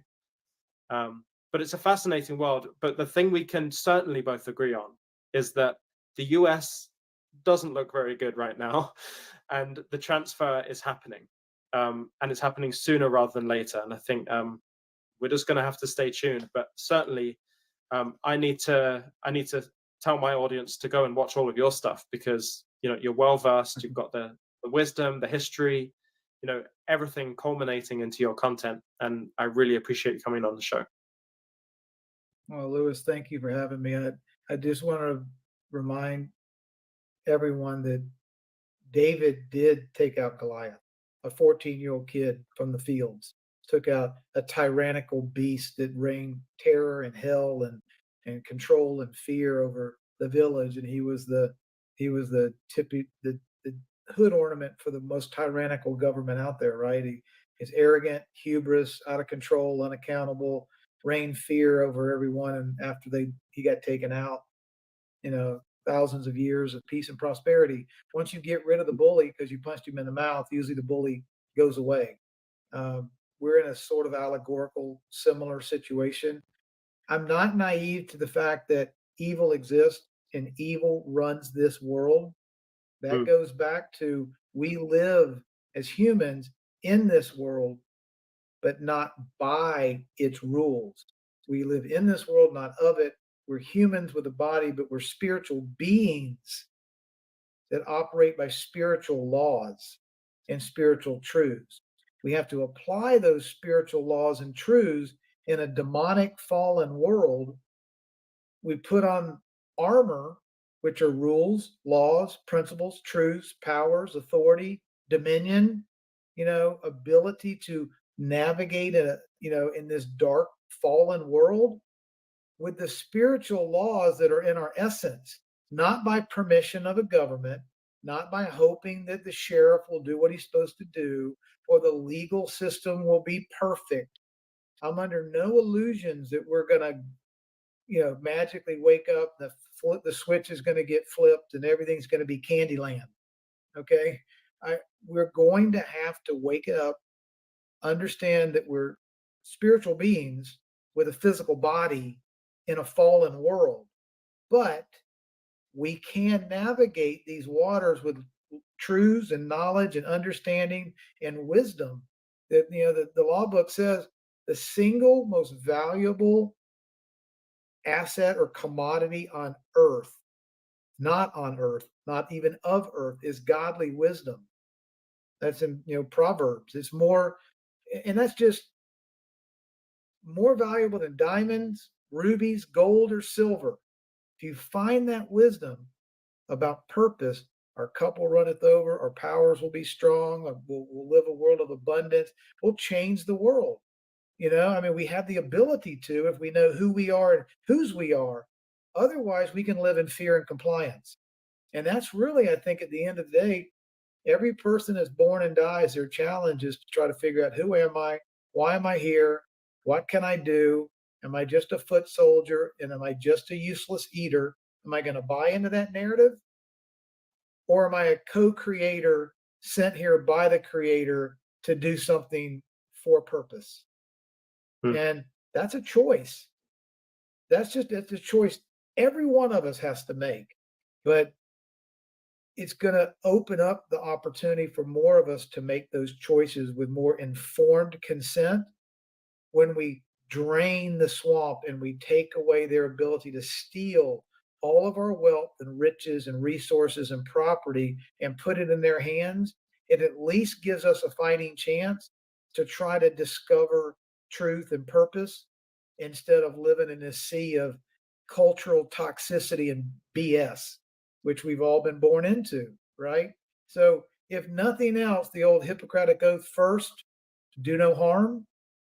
What we have to do is first take our property back, take our rights back, drain the swamp, get our money and assets out of these people's hands. That's the first thing we got to do. Then we'll start cleaning up our own acts. We'll start cleaning up our own family. We'll start cleaning up our own communities. And we won't ask for permission because they're not the givers of permission. Permission was built in at the factory when we showed up. We just don't know it. So we've got to bring people to that awareness that we don't live in a permissioned world from politicians. We've already been permissioned. Now, go do your thing. Rob, thank you very, very much for your insights. It's been a pleasure to have you on. It won't be the last time. We'll continue talking as time goes on. Thank you very much for being here. Thank you. Thank you for having me, Lewis. It was an honor to meet you. Even though it was short, we got to shake hands. I got to see you, the man, the myth, the legend, in the proper party in New York City when we had a historic biblical flood on the first day of Shemitah, or some biblical day, on the 29th, in the belly of the beast in New York City. With that very day, the CFTC had already given authorization to use XRP in a derivative kind of way. I mean, we're going to look back on that September 29th day, Lewis, and we're going to say, hey, we were there. It was great. It was great. I'll look forward to the next time we get to go to one of those events and see what unfolds, and hopefully we'll see each other there. Yes, sir. Thank you. I had to play the rest of that. That was just very well put together. Please give Lewis Jackson a follow. A lot of you guys already follow him anyway. I will read a few more comments. The last bit of the coverage for tonight will be a Quant QNT update, and we're going to connect the dots on something that is absolutely huge coming up. So Quant is your thing. You want to stick around for this particular one. I'm going to share an unlisted video from MasterCard. Thank you for big thanks from Quant Papa for providing it. All right, let me take off some of this branding because we're obviously done talking about that. But your main key takeaway should be tokenization. All right, let me get back into the comments. Let's see where we're at. Probably way behind, but that's okay. Let's see here. Cool Cat. Don't forget what Gary Gensler said. Everything but Bitcoin is a security. No. Okay, I hear you. Stardog. Good to see you, man. That was a while ago. 710. He's probably not even here anymore. Maybe he is. I don't know. But I do appreciate you guys being here. Okay, Moonbird. That's right. I was talking about Songbird. I'm so sorry. Moonbird, do you hold Songbird? You're probably not even around anymore. Anyway, good to see you. Appreciate you. And World War III is like Donkey Kong. All right, let's see here. Summerflut states a friend of his uses a streaming service with his Fire Stick called Apollo and gets buku channels, and the only payment method allowed to pay for it is BTC. What the heck? Wow. For real? Huh. Starlight, he solo as Jasmy. Yeah, we remember you stating that. All right, let's go further down into the comments. Stark Dog's got to do what he's got to do. Castwood is great and pumping mostly. It's up over 600% in the bear market. I mean, that's pretty darn amazing if you really think about it. All right. Rick Cogswell, hey, man. Good to see you. That was 716. Good to have old Rick here in the house. Appreciate you. One Flew Over the Cuckoo's Nest, produced by Michael Douglas. Yep. That's why he received that award, because he was executive producer. And he left my favorite show, even though I was on live during that time. Still one of my favorite shows. He left the streets of San Francisco to go after that. And as a result, he was never on TV again. Or, TV series. Anyway. Let's read this from the one and only BlackRock and will buy Bitcoin and Ethereum. Maybe XRP. I don't think yet, but still bullcrap lawsuit. That's a good point. All right. Let's see here. The people need you, bro. You are Joseph. I don't know if that's towards me, but if it is, thank you. Wow. This is a guy I can actually impersonate. For real. This is, as you guys know, if you ever seen the movie, this is the guy who is the cockroach guy. So first of all, sorry. Let me go ahead and thank Phil.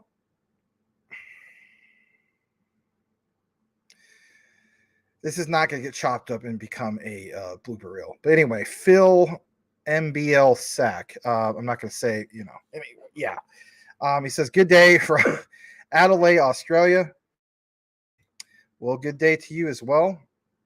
I just remember back in the day, just like, I think I was trying to mix in some Nixon or something like that. But it was just like, I came in here with a cat who wants some freaking sugar, kind of sounds like Nixon in a way. But anyway, I used to be able to do that more spot on, but as years have passed by, I'm not as good as I used to be. But I remember that guy always wanted sugar. He was always looking for a guy who came in with a cat. Anyway, Men in Black 1, right? Anyway. Now I'm going to be all hoarse from doing that impersonation. Whiff it good. Yes, I guess so. All right. Gonna read a few more comments, and we're gonna go from there. Rio is looking tasty. Buy right now. Let's take a look at Rio. I need to do a Rio update. You've been saying that, Max, for the last 4 months. I have been saying that for the last 4 months. Well, what's wrong with you, Max? Why don't you just do an update? I don't know. Rio, yeah, it went up for 13 cents to 14. But, if you're Mike Cornwell or other people like that, when we first covered it, you were more than ecstatic because you got in at 8 cents. Anyway, let's see here. I don't even know what the great point was. He's gone by now, right? Excuse me. The one and only Chainlink will crush Quant. Boy, do we not agree on that particular one. But that's okay. I respect your opinion. All right, let's go further down. I hold both, though. Yeah. Burma Teak Parquet Floors, Pakistan. He says, I believed. Oh, welcome. All right, Jimmy Beggs. It's been great meeting you and Will. Going to be watching, brother. You're special people. I know. Spread the word. Thanks, Jimmy Beggs. Appreciate that, man. You believe Jasmy in 2030 will be $20. That's not too bad. It's just all about holding really long. If that's the case. All right, so let's see here. Super fast, and when Fire Dancer comes out in 1 year, it will crush. I guess we could do that in a Russian voice. Super fast, and when Fire Dancer comes out in 1 year, it will crush. Gilbert Verdian will basically be smashed like small boy. Remember, it's not a little kid. It's small boy. I'll get to the goofy part of the show. I know. Anyway, Corey Bebe. Exactly. Fire Dancer is supposed to be like a 10x faster than the next one. Okay. All right. So, yeah, I answered that a while ago. Let's go further down. See if there's anything specifically. All right. I never got a chance to answer this, and I apologize. Let's read this. Out of the whole portfolio, the whole thing, the whole shebang. What percentage of XRP, XLM, XDC, Quant, Jasmy, LCX, and not financial list? Oh man. For me personally, I'm probably gonna go with 25% XRP, 25% QNT. Oh God, you really gonna nail me on this one, aren't you? And then the rest, it just depends on the prices and if I didn't hit my personal goals. For you, I don't know. I don't know where you're at with it. I also don't know how long you're willing to hold some of this stuff. So, I mean, XLM, maybe 15%. I guess now it puts us up at 75. And then the others, I mean, I hold a lot of Jasmy though. I mean, it just really depends, man. I mean, I don't know if I really do it all those percentages. I know I kind of went with that, but you know what? I wouldn't focus so much on necessarily the percentages. I would set a goal for yourself. I'm just being honest, because some people, they get tunnel vision. Oh, I didn't hit my goal, and then they go out and they buy something that they shouldn't be buying because they're paying too much for it. You get what I'm saying? I would recognize, like, okay, hey, I researched this crypto. I pay attention to, you know, it hasn't been at this price forever. Like, you know, maybe it's like, you know, close to the all-time lows. Like, hence why we covered Flare. I know Flare's not part of that. Flare's at all-time lows. So, I mean, it just really depends, you know, like, you know, if you see Stellar below 10 cents, maybe you pick up, like, maybe you double your position. I remember doing that. Algo, I know Algo gets a lot of heat right now, but, you know, I tripled my position in Algo. Why did I do that? Because, you know, it was like dirt cheap. I might go out and buy some more Jasmy. I don't know, you know, probably not at the moment, but, you know, if we lose support at 0.0028, yeah, you better believe I would. You know, it's like 0.0028. That's $280 for 100,000 worth of Jasmy. How about QNT sitting at 86, 85 bucks? That's still a buy. So I, to be honest, I don't know if I would focus so much on, okay, I have a percentage of this and all that. You got to set some goals for yourself. Like, you know, I'm willing to hold this till this particular time. And here's my expectations of how much that should be, you know, based on market cap, based on the price per coin or token. But yeah, I'm going to backtrack on that because, you know, I've seen people do that. And they're like, yeah, okay, Max, or this guy said, you know, 25% QNT or 25% XRP. And then you put a bunch of focus on that when it's not necessarily so much on sale. I would go on, have a portfolio or a watch list, and then mark the ones that you feel like you need to put more emphasis on or stack more. And then just simply, like, when you see certain ones, what they're priced at, then you go after some of those ones. And you will totally tell which ones have a big pullback and which ones don't. Then also say to yourself, why is there a big pullback? But if they're long-term holds for you anyway, multiple years, then why are you getting flooded out by somebody talking bad about it? So I'm not saying that's what happened to you. I'm just saying that this is the reality. This is a reality that happens for a lot of people. People will get talked out of something, or people will join the herd and jump off a cliff of selling their position. That's emotional. We don't want to be emotional. We want to, like, you know, Lewis Jackson says, stay emotionless. Unless it's a situation where you're like, you know what, I'm ready in the profits and I want to do a swap to this particular asset because this asset is significantly lower, and that's also long-term hold. There's all sorts of different scenarios.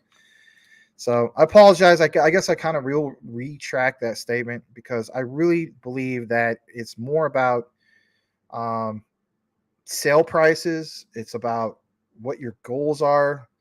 Like, you know, Will Fix gave an example. He has like 50,000 XRP and 50,000 XLM and so on. I'm sure if XRP crashed to, like, I don't see this happening, but let's say it did. Let's say XRP crashed to 32 cents, like, you know, like Magic Power Cent. The whole market is like, you know, 12K BTC on. You better believe there's some altcoins would be insanely cheap. Well, did you put all your focus on going towards just one? Or do you go towards the focus of, hey, man, XLM is way down compared to XRP? I think that answers the question. Or XDC, all of a sudden, is like, you know, it's no longer 4.5, 5 cents. It's like 2 cents. We haven't seen that for like a year and a half.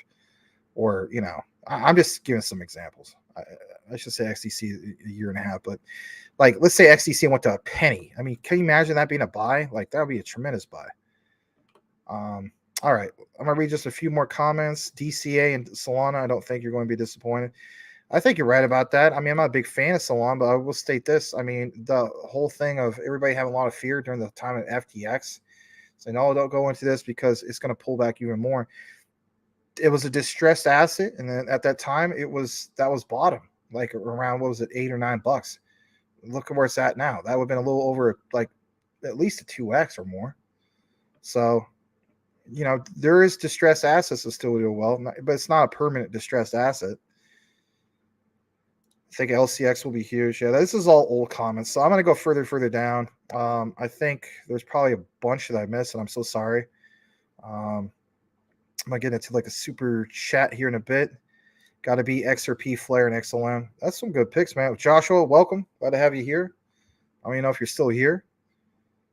All right, let's see here. It's from Elon Muff. Hella bullish right now. Yeah. DMV, California on Tezos. Tezos is a good project, man. You know, we talk about investor plays. By the way, if you guys like that report, you no longer have to wait till Monday for the report. You can basically tune in. Typically speaking, we'll have it ready for you guys, like tomorrow's show, for instance, on Saturday. But Investor Place, which is a premium service that I'm subscribed to, they always feel very strong on Near, Tezos, and Theta. And those, it still bugs me that I don't own Tezos, and a few of those are ones I pick up. And then you know how Cool Cat Crypto always talks about Cosmos. They feel also very strong on Cosmos. They feel strong on Stellar. I mean, so they have a lot of utility based ones they pick out. Speaking of utility, the one and only says utility coins will be huge in 2030. Not this bull cycle. Still on DeFi and speculation. You really feel so? So like, even though we get like ISO, like full implementation, hopefully it doesn't get delayed. November 2025. You just feel as though that. So what? Like that type of thing. I mean, I respect your opinion. All right, let's see here. Let's also welcome Anthony. Welcome back. Good to see you back here, Anthony. And Muff says utilization is coming. The implementation has been sped up. Yeah, that's the way I look at it too. Tokenized bomb shelters. Oh, jeez. Yeah, some doom and gloom going on, right? This question is a scam. All right, yeah, he's gone by now. That's all right. T. Melton, welcome. Glad to have you. And let's just double check the other screen real quick before we kick it into the last bit of coverage of tonight. It is a little bit of that WrestleMania. But basically speaking, welcome, Michael Santiago. I am not a Quant Maxi. I do hold Chainlink as well, but I'll welcome you. Glad to have you here. All right. So what we're going to do is double check the other screen for Will Fix. We have 10 people watching over there. We got 28 here, total of 38. Not too bad. We're going to now jump into one of our key highlights of the night, and it's definitely going to be this whole thing in regards to MasterCard. You may be wondering, why am I even mentioning this? Well, you're going to see some big things coming up. I want to share this with you guys here in a bit. And it's kind of loud. I'll have to adjust the volume on that. Hold on a second.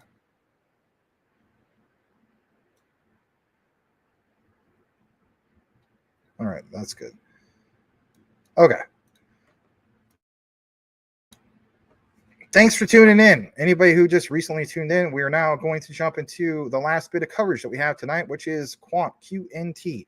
Why point some of these things out? Well, I am going to show you why that is. So let's pull up some of the branding. And here we go. Big thanks to the one and only Quant Papa for providing some of this. So here it basically is. It's called FNA. You may be wondering, what in the heck is that? We've gone ahead and circled some of this for you guys. So for one, FNA, what is this? Well, they have a session, and it's going to be coming up pretty soon, right? Talks about this CBDC broadcast, session number 21, exploring Project Rosalind. Talks about October 25th, 2023 at 2 p.m. UK time. Special guest speakers are Catherine Gu. She's the head of CBDC and protocols from Visa. You have Danny Russell, who's the principal architect at the PRA from the Bank of England. Now, this is an unlisted video from MasterCard. It's was released roughly about 4 minutes ago. It gives you an example about this guy named Noah who sells an NFT. And maybe wondering, why am I sharing this? Don't worry, we'll get into that in a bit. 2 minutes. Smash that like. Here we go. Let's just play this.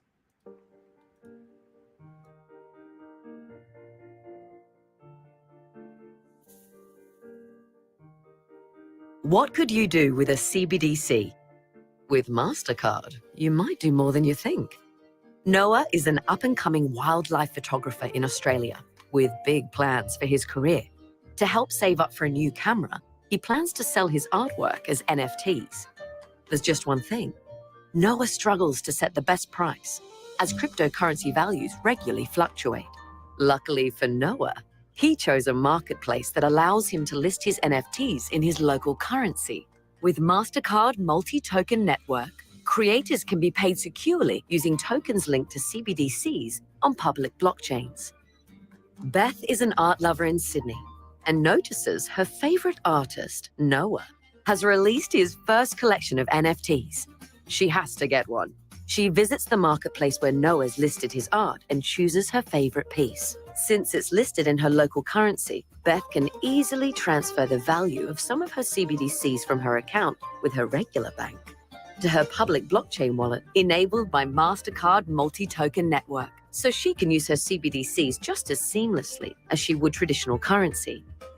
And because Beth, Noah, and the marketplace all use MasterCard Crypto Credential, they can trust that the transaction will be safe and secure. Once Beth completes her purchase, Noah gets a notification that his artwork's been sold. Beaut! It only takes Noah a few moments to move the value from his wallet on the public blockchain to his CBDC account through his banking app. Now Noah is off to buy his new camera with his MasterCard CBDC card to create his next masterpiece.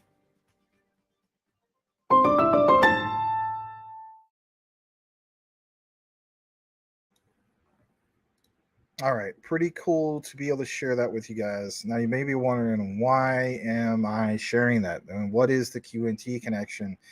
Well, if you don't know your own research, you already know the QNT connection, but let's give you a reminder of how we tie all this together. So let's share this straight from MasterCard. Let's pull this up. Here it is. And basically speaking, MasterCard's participation, like it says, in the Reserve Bank of Australia, RBA, and the Digital Finance Cooperative Research Center, Central Bank Digital Currency Pilot Project explored potential use cases for CBDC where in Australia. Through the project, basically, MasterCard has demonstrated technology would enable CBDCs to interoperate with different blockchains and be leveraged by authorized parties in a safe and, of course, secure way. MasterCard today announced that it was having this whole thing of a successful demonstrated capability of a new solution that enables CBDCs to be tokenized or wrapped. Now, of course, this is not necessarily today, right? Not that long ago. But the point is being wrapped into different blockchains, providing customers or consumers, with a new option to participate in commerce across multiple blockchains with increased security and ease. Now, I want to get into this part real quick. This quote says, as the digital economy continues to mature, MasterCard has seen demand for customers to participate in commerce across multiple blockchains, including public blockchains. This technology not only has the potential to drive more consumer choice, but also unlocks more opportunities for collaboration between the public and private networks to drive genuine impact in the digital currency space, said Richard Wormald, division president of Australasia, at MasterCard. All right. Now, let's take you to Quant Network. And why do that? Well, for one, I love what's referenced here. So this is actually not Quant Network, but it's actually Tokenizer referencing the Quant Network. And by all means, if you don't know who Tokenizer is by now, I don't know what the heck you're doing. The guy covers everything. He's the GOAT of research. When you really, really think about it, when you look more into it, he is absolutely the GOAT of research, because he does 30, 40, 50 different projects or something like that. And he backs it up with solid research. Join his research portal. You'll be glad you did so. We'll try to get him back on the show again. But here's the point that he's trying to make. And he shared this last June 20th.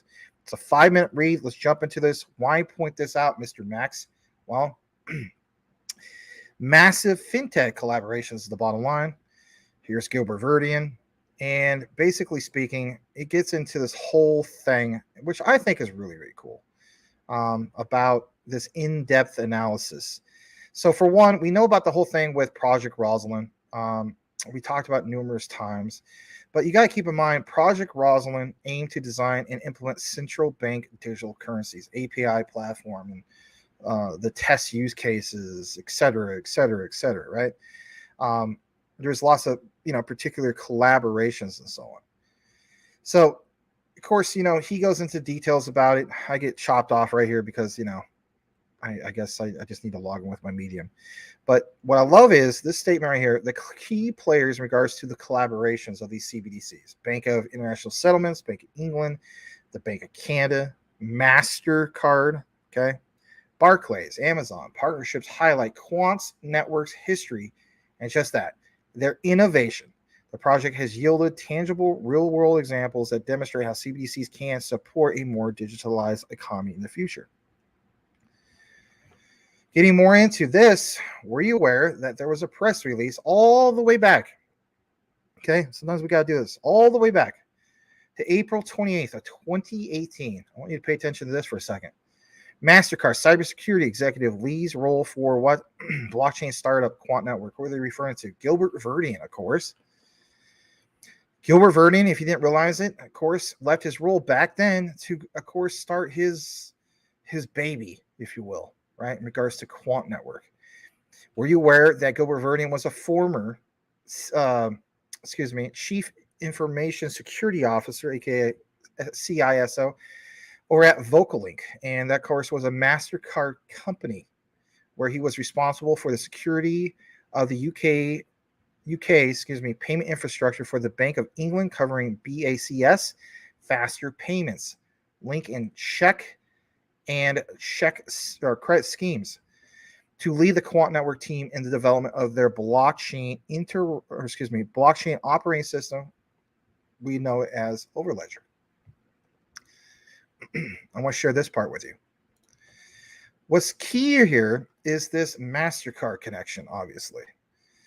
But straight from the Quant Network, it says most banks' key management systems are unsuitable for blockchain. In regards to Overledger, they authorize which they have, with Overledger, they have this thing called Authorize. We share this with you, but I want to reiterate it.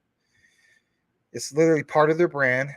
This launched this last week, and it basically addresses this issue by integrating with existing enterprise key management systems and seamlessly managing the signing of blockchain transactions and key generations. Like I said, it's just another step to make blockchain simple, trusted, and future-proof. And if you haven't seen this, you're going to want to watch this. So we're just going to go ahead and play it. Here we go. Banks and payment companies are exploring digital currencies to increase access to financial services whilst automating processes and lowering costs. Effective management of cryptographic keys and transaction signing is essential for authorization of blockchain transactions, but it remains a challenge. Existing key management solutions were not built for blockchain. Many lack the security and utility at scale needed to support millions of customers and billions of transactions. Overledger Authorize from Quant provides central bank grade key management for large-scale authorizations on multiple networks. Using flexible APIs, Authorize integrates with existing identity management, anti-fraud engines and AI models to authenticate and sign transaction requests. Keys can be generated and stored automatically in proprietary or third-party vaults. Once signed, transactions are passed to any supporting blockchain through Overledger, allowing seamless payments, transfers, and other transactions to major blockchains. Developers no longer need to code specific cryptographic interfaces to connect every blockchain and key store to every internal system. Authorize does it all. With Overledger Authorize, financial institutions and developers can securely overcome the hurdles of key management and bring authentication to the blockchain era. Talk to us and discover Authorize for your business.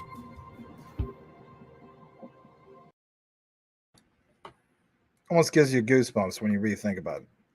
But here's the thing. In closing, I want to share this with you. And this will be the last segment of the night. It's not going to be extended WrestleMania, okay? So here it is, straight from that article from earlier from Cointelegraph. And yeah, look at this for a second, right? It basically mentions some key things here. This was from Gilbert Verdian, like literally, what was it, 5 years ago? My God. Gilbert, of course, like he says, looking forward to continuing the collaboration on MasterCard's blockchain strategy, because some people are like, man, that was a nothing burger. It's not a nothing burger. Was basically allowing, or focusing, I should say, on developing our blockchain operating system, which is Overledger. And as we know, that's blockchain agnostic. Gilbert Verdian also mentions, we envision, at least back then, Overledger becoming a partner for enterprises. Again, that video, see how I worked that in? Enterprise, by helping them overcome the biggest challenges they face when trying to adopt blockchain technology, including the lack of interoperability and single ledger dependence. Here's another great quote from Gilbert Verdian. Overledger was designed in response to the industry demand for a blockchain, or for blockchain technology, that interconnects and opens up closed proprietary blockchain networks to, of course, the internet. This ensures that companies like MasterCard, I'm going to keep pounding that home for you, and developers aren't restricted to or limited and entirely dependent on a single technology. Instead, they have the flexibility to easily migrate to another technology when required. Right. We showed you those examples. We even showed you a demo in the past. Maybe you want me to show you more of that demo. The point is, like a question I got in the past, Max, what happens when Ethereum, if it was to go down, what would happen to Quant? That's the beauty about being blockchain agnostic.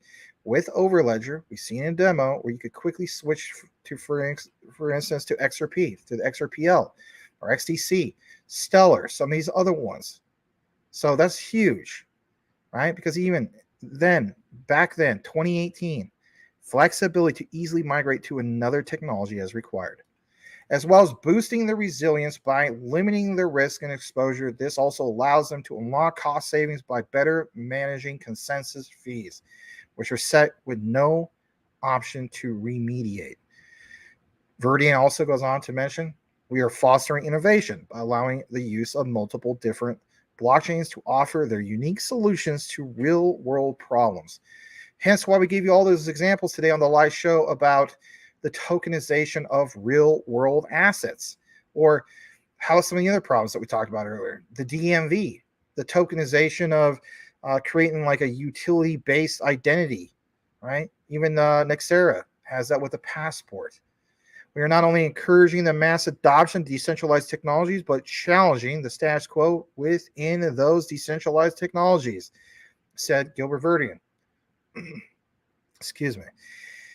Says, is a recognized thought leader in cybersecurity and blockchain technology. During his time, of course, at MasterCard, Gilbert Verdian was named Cybersecurity Awards CISO of the Year in 2017. He founded blockchain ISO standard TC307. I know, right? I state that all the time. In 2015, came into a realization in 2016. But now that has 46 countries and organizations such as European Commission, SWIFT, IBM, working together to standardize blockchains. Verdian is also the chairman of the UK's National Committee on Blockchain Distributed Ledger Technologies, DLT1. Overledger is the blockchain operating system that enables interoperability between blockchains and connects, of course, the world's existing networks to the internet and the internet to blockchain. Overledger encourages innovation by allowing developers to build applications across multiple ledgers or multi-chain applications maps. At this point, I'm kind of preaching to the choir. A lot of you guys already know about this. The key thing is that particular MasterCard connection. And just to come back to a review, just in case you've missed it, and you're like, I still don't get it, here's what you should pay attention to. This right here, plain as day. And that is what's coming up October 25th. When is that, Max? It is literally less than 2 weeks away. Okay. And yeah, FNA, the CBDC broadcast, exploring Project Rosalind. And it's even headed up not just from a MasterCard person, but from a Visa person who is Catherine Gu. You're also going to have that person from the Bank of England. So I'm paying attention to it. I'm realizing to myself, you know what? this accumulation phase, what's going to happen with it? How long does it last? Do we get an extended crypto winter that even goes further, as Magic Powers pointed out, and so on? Could very well be. I won't dismiss it. There's all sorts of different kind of crazy possibilities. But whatever the case be, if Quant is very well using some of its capital that they raised in the past in the bear market to fund itself and so on, I'm not worried about it. The way I look at it is Quant is that generational wealth I'm looking for, and I will continue to stack QNT. Are you choosing to stack QNT? Well, let me know. I would like to know what you think in that regard. That concludes the coverage for tonight. Glad to be able to bring it to you guys tonight. I'm going to read the last bit of comments that we have, and then we're going to close things out for the night. All right, let's see what we have. It is Tim Shea and a few other you guys talking. And let's see. That was from a while ago. My God. So I'm so far behind. I'm just going to go all the way down. Henry Brown, the more you drink, the more it makes sense. That was almost an hour ago. I'm so sorry, my friend. I'll give you a holler here in a bit. Was this Khazarian history? I thought you were going to do the Borat, the Kazakhstan, greatest country in the world. All the other countries ran by little girls. Yes, you guys seen that movie. Anyway. All right. Magic Power says, Max, hello, guten Tag. Anyway, I'm kidding. You should do a live show with KIR Finance. Jesse, yeah, I would love to do that, man. I'll have to reach out to him sometime. We do DM each other and so on. He's a very approachable person. I mean, he has to be, right? He's a Jasmy ambassador, but even before I think he was reaching out. So he's a cool guy. I like Jesse a lot. I think he's a straight shooter. He gives you the good and bad, and I'm glad that he was selected as a Jasmy ambassador. He more than earned it. I know that he sent me that DM saying that on the second round I should get it, but if I do, great. If I don't, I'm still going to cover Jasmy. I will still state this, and I really mean this 100%. If I'm going to be suppressed on my coverage, on how I give coverage, then I don't want it. I want to be able to freely cover Jasmy the way I want to cover Jasmy. And that's just the way it is. So, all right. Michael Montclair says Quant, XRP, XTC, XLM, Casper, Jasmy, DEG in this order, and he still holds over 200 cryptos, some moonbags of many super low caps. He's prepared is the bottom line. GS, any thoughts on IOTA? Here's the thing. IOTA gets criticism because you don't see it in the press a lot. But what's one thing we could take away from that? Watch out for the ones that don't mention a lot of things. They're building in the background. Proof in the pudding. Look what happened with the XDC in 2022 and where it's at right now. I'm just saying.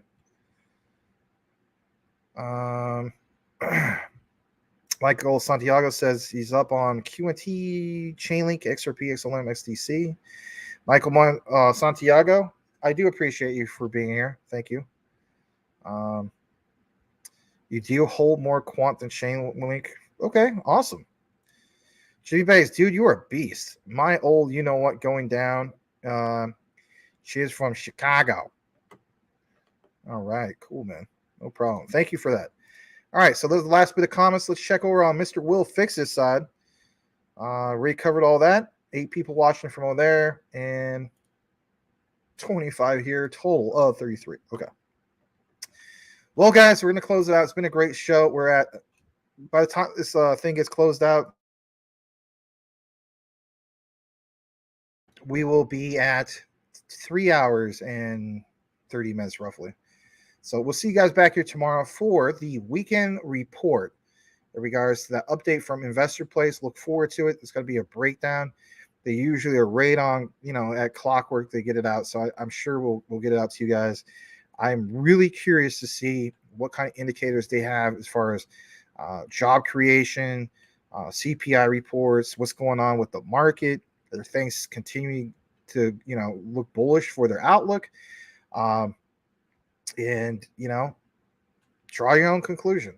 I mean, and even if you see the presented material, it's not financial advice anyway. All right, I'm looking forward to it. I'm going to chop up some videos later tonight. I got a lot of work I got to do tomorrow also in the real world, but appreciate you guys. So tomorrow, probably about 9 Eastern, at the very latest 9:15 Eastern, 6 p.m. Pacific, 6:15. You know how it goes. Please smash that like on your way out. And let's read the last bit right here from Magic Power with the Grizzly Bears. Julian Cato, this was a dope show and appreciate the dives, brother. Well, thank you. Julian, you rock. You know, just say to yourself this, and I'm sure for some of you guys, not just Julian, there's going to be somebody who's going to say to you, oh, don't invest in that. Oh, that's just a Ponzi scheme or stuff like that. You're part of the deep dives. You've done the research. Don't get flooded out of your future generational wealth. Don't be emotional, as Lewis Jackson would say. Stay emotionless. I like that slogan. Have a great night, my friends. We'll see you on the next one. Stay safe. It is Friday the 13th. Crazy stuff can happen. I'm actually going to head across town to this new place I'm going to. Going to get Mr. Maximum going to get himself a carne asada burrito with some good white onions, cilantro, some fresh avocado. So good. I'm like starving Marvin right here. I don't look like starving Marvin. But that's what's going on. Anyway, adios, amigos. Straight from the Rice Crop Consortium. Let's go. See ya.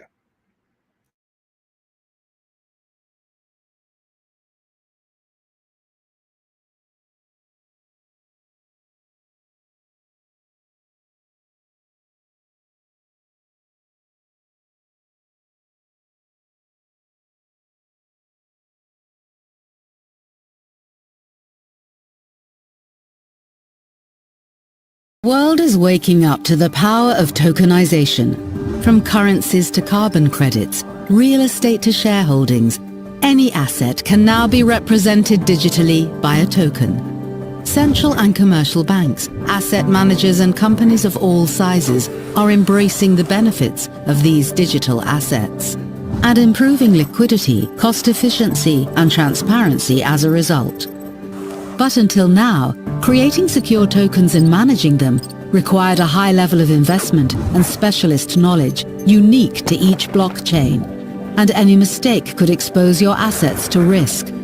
Now, with Overledger Platform from Quant, you can create and deploy enterprise-grade secure smart tokens for any use case on any chain.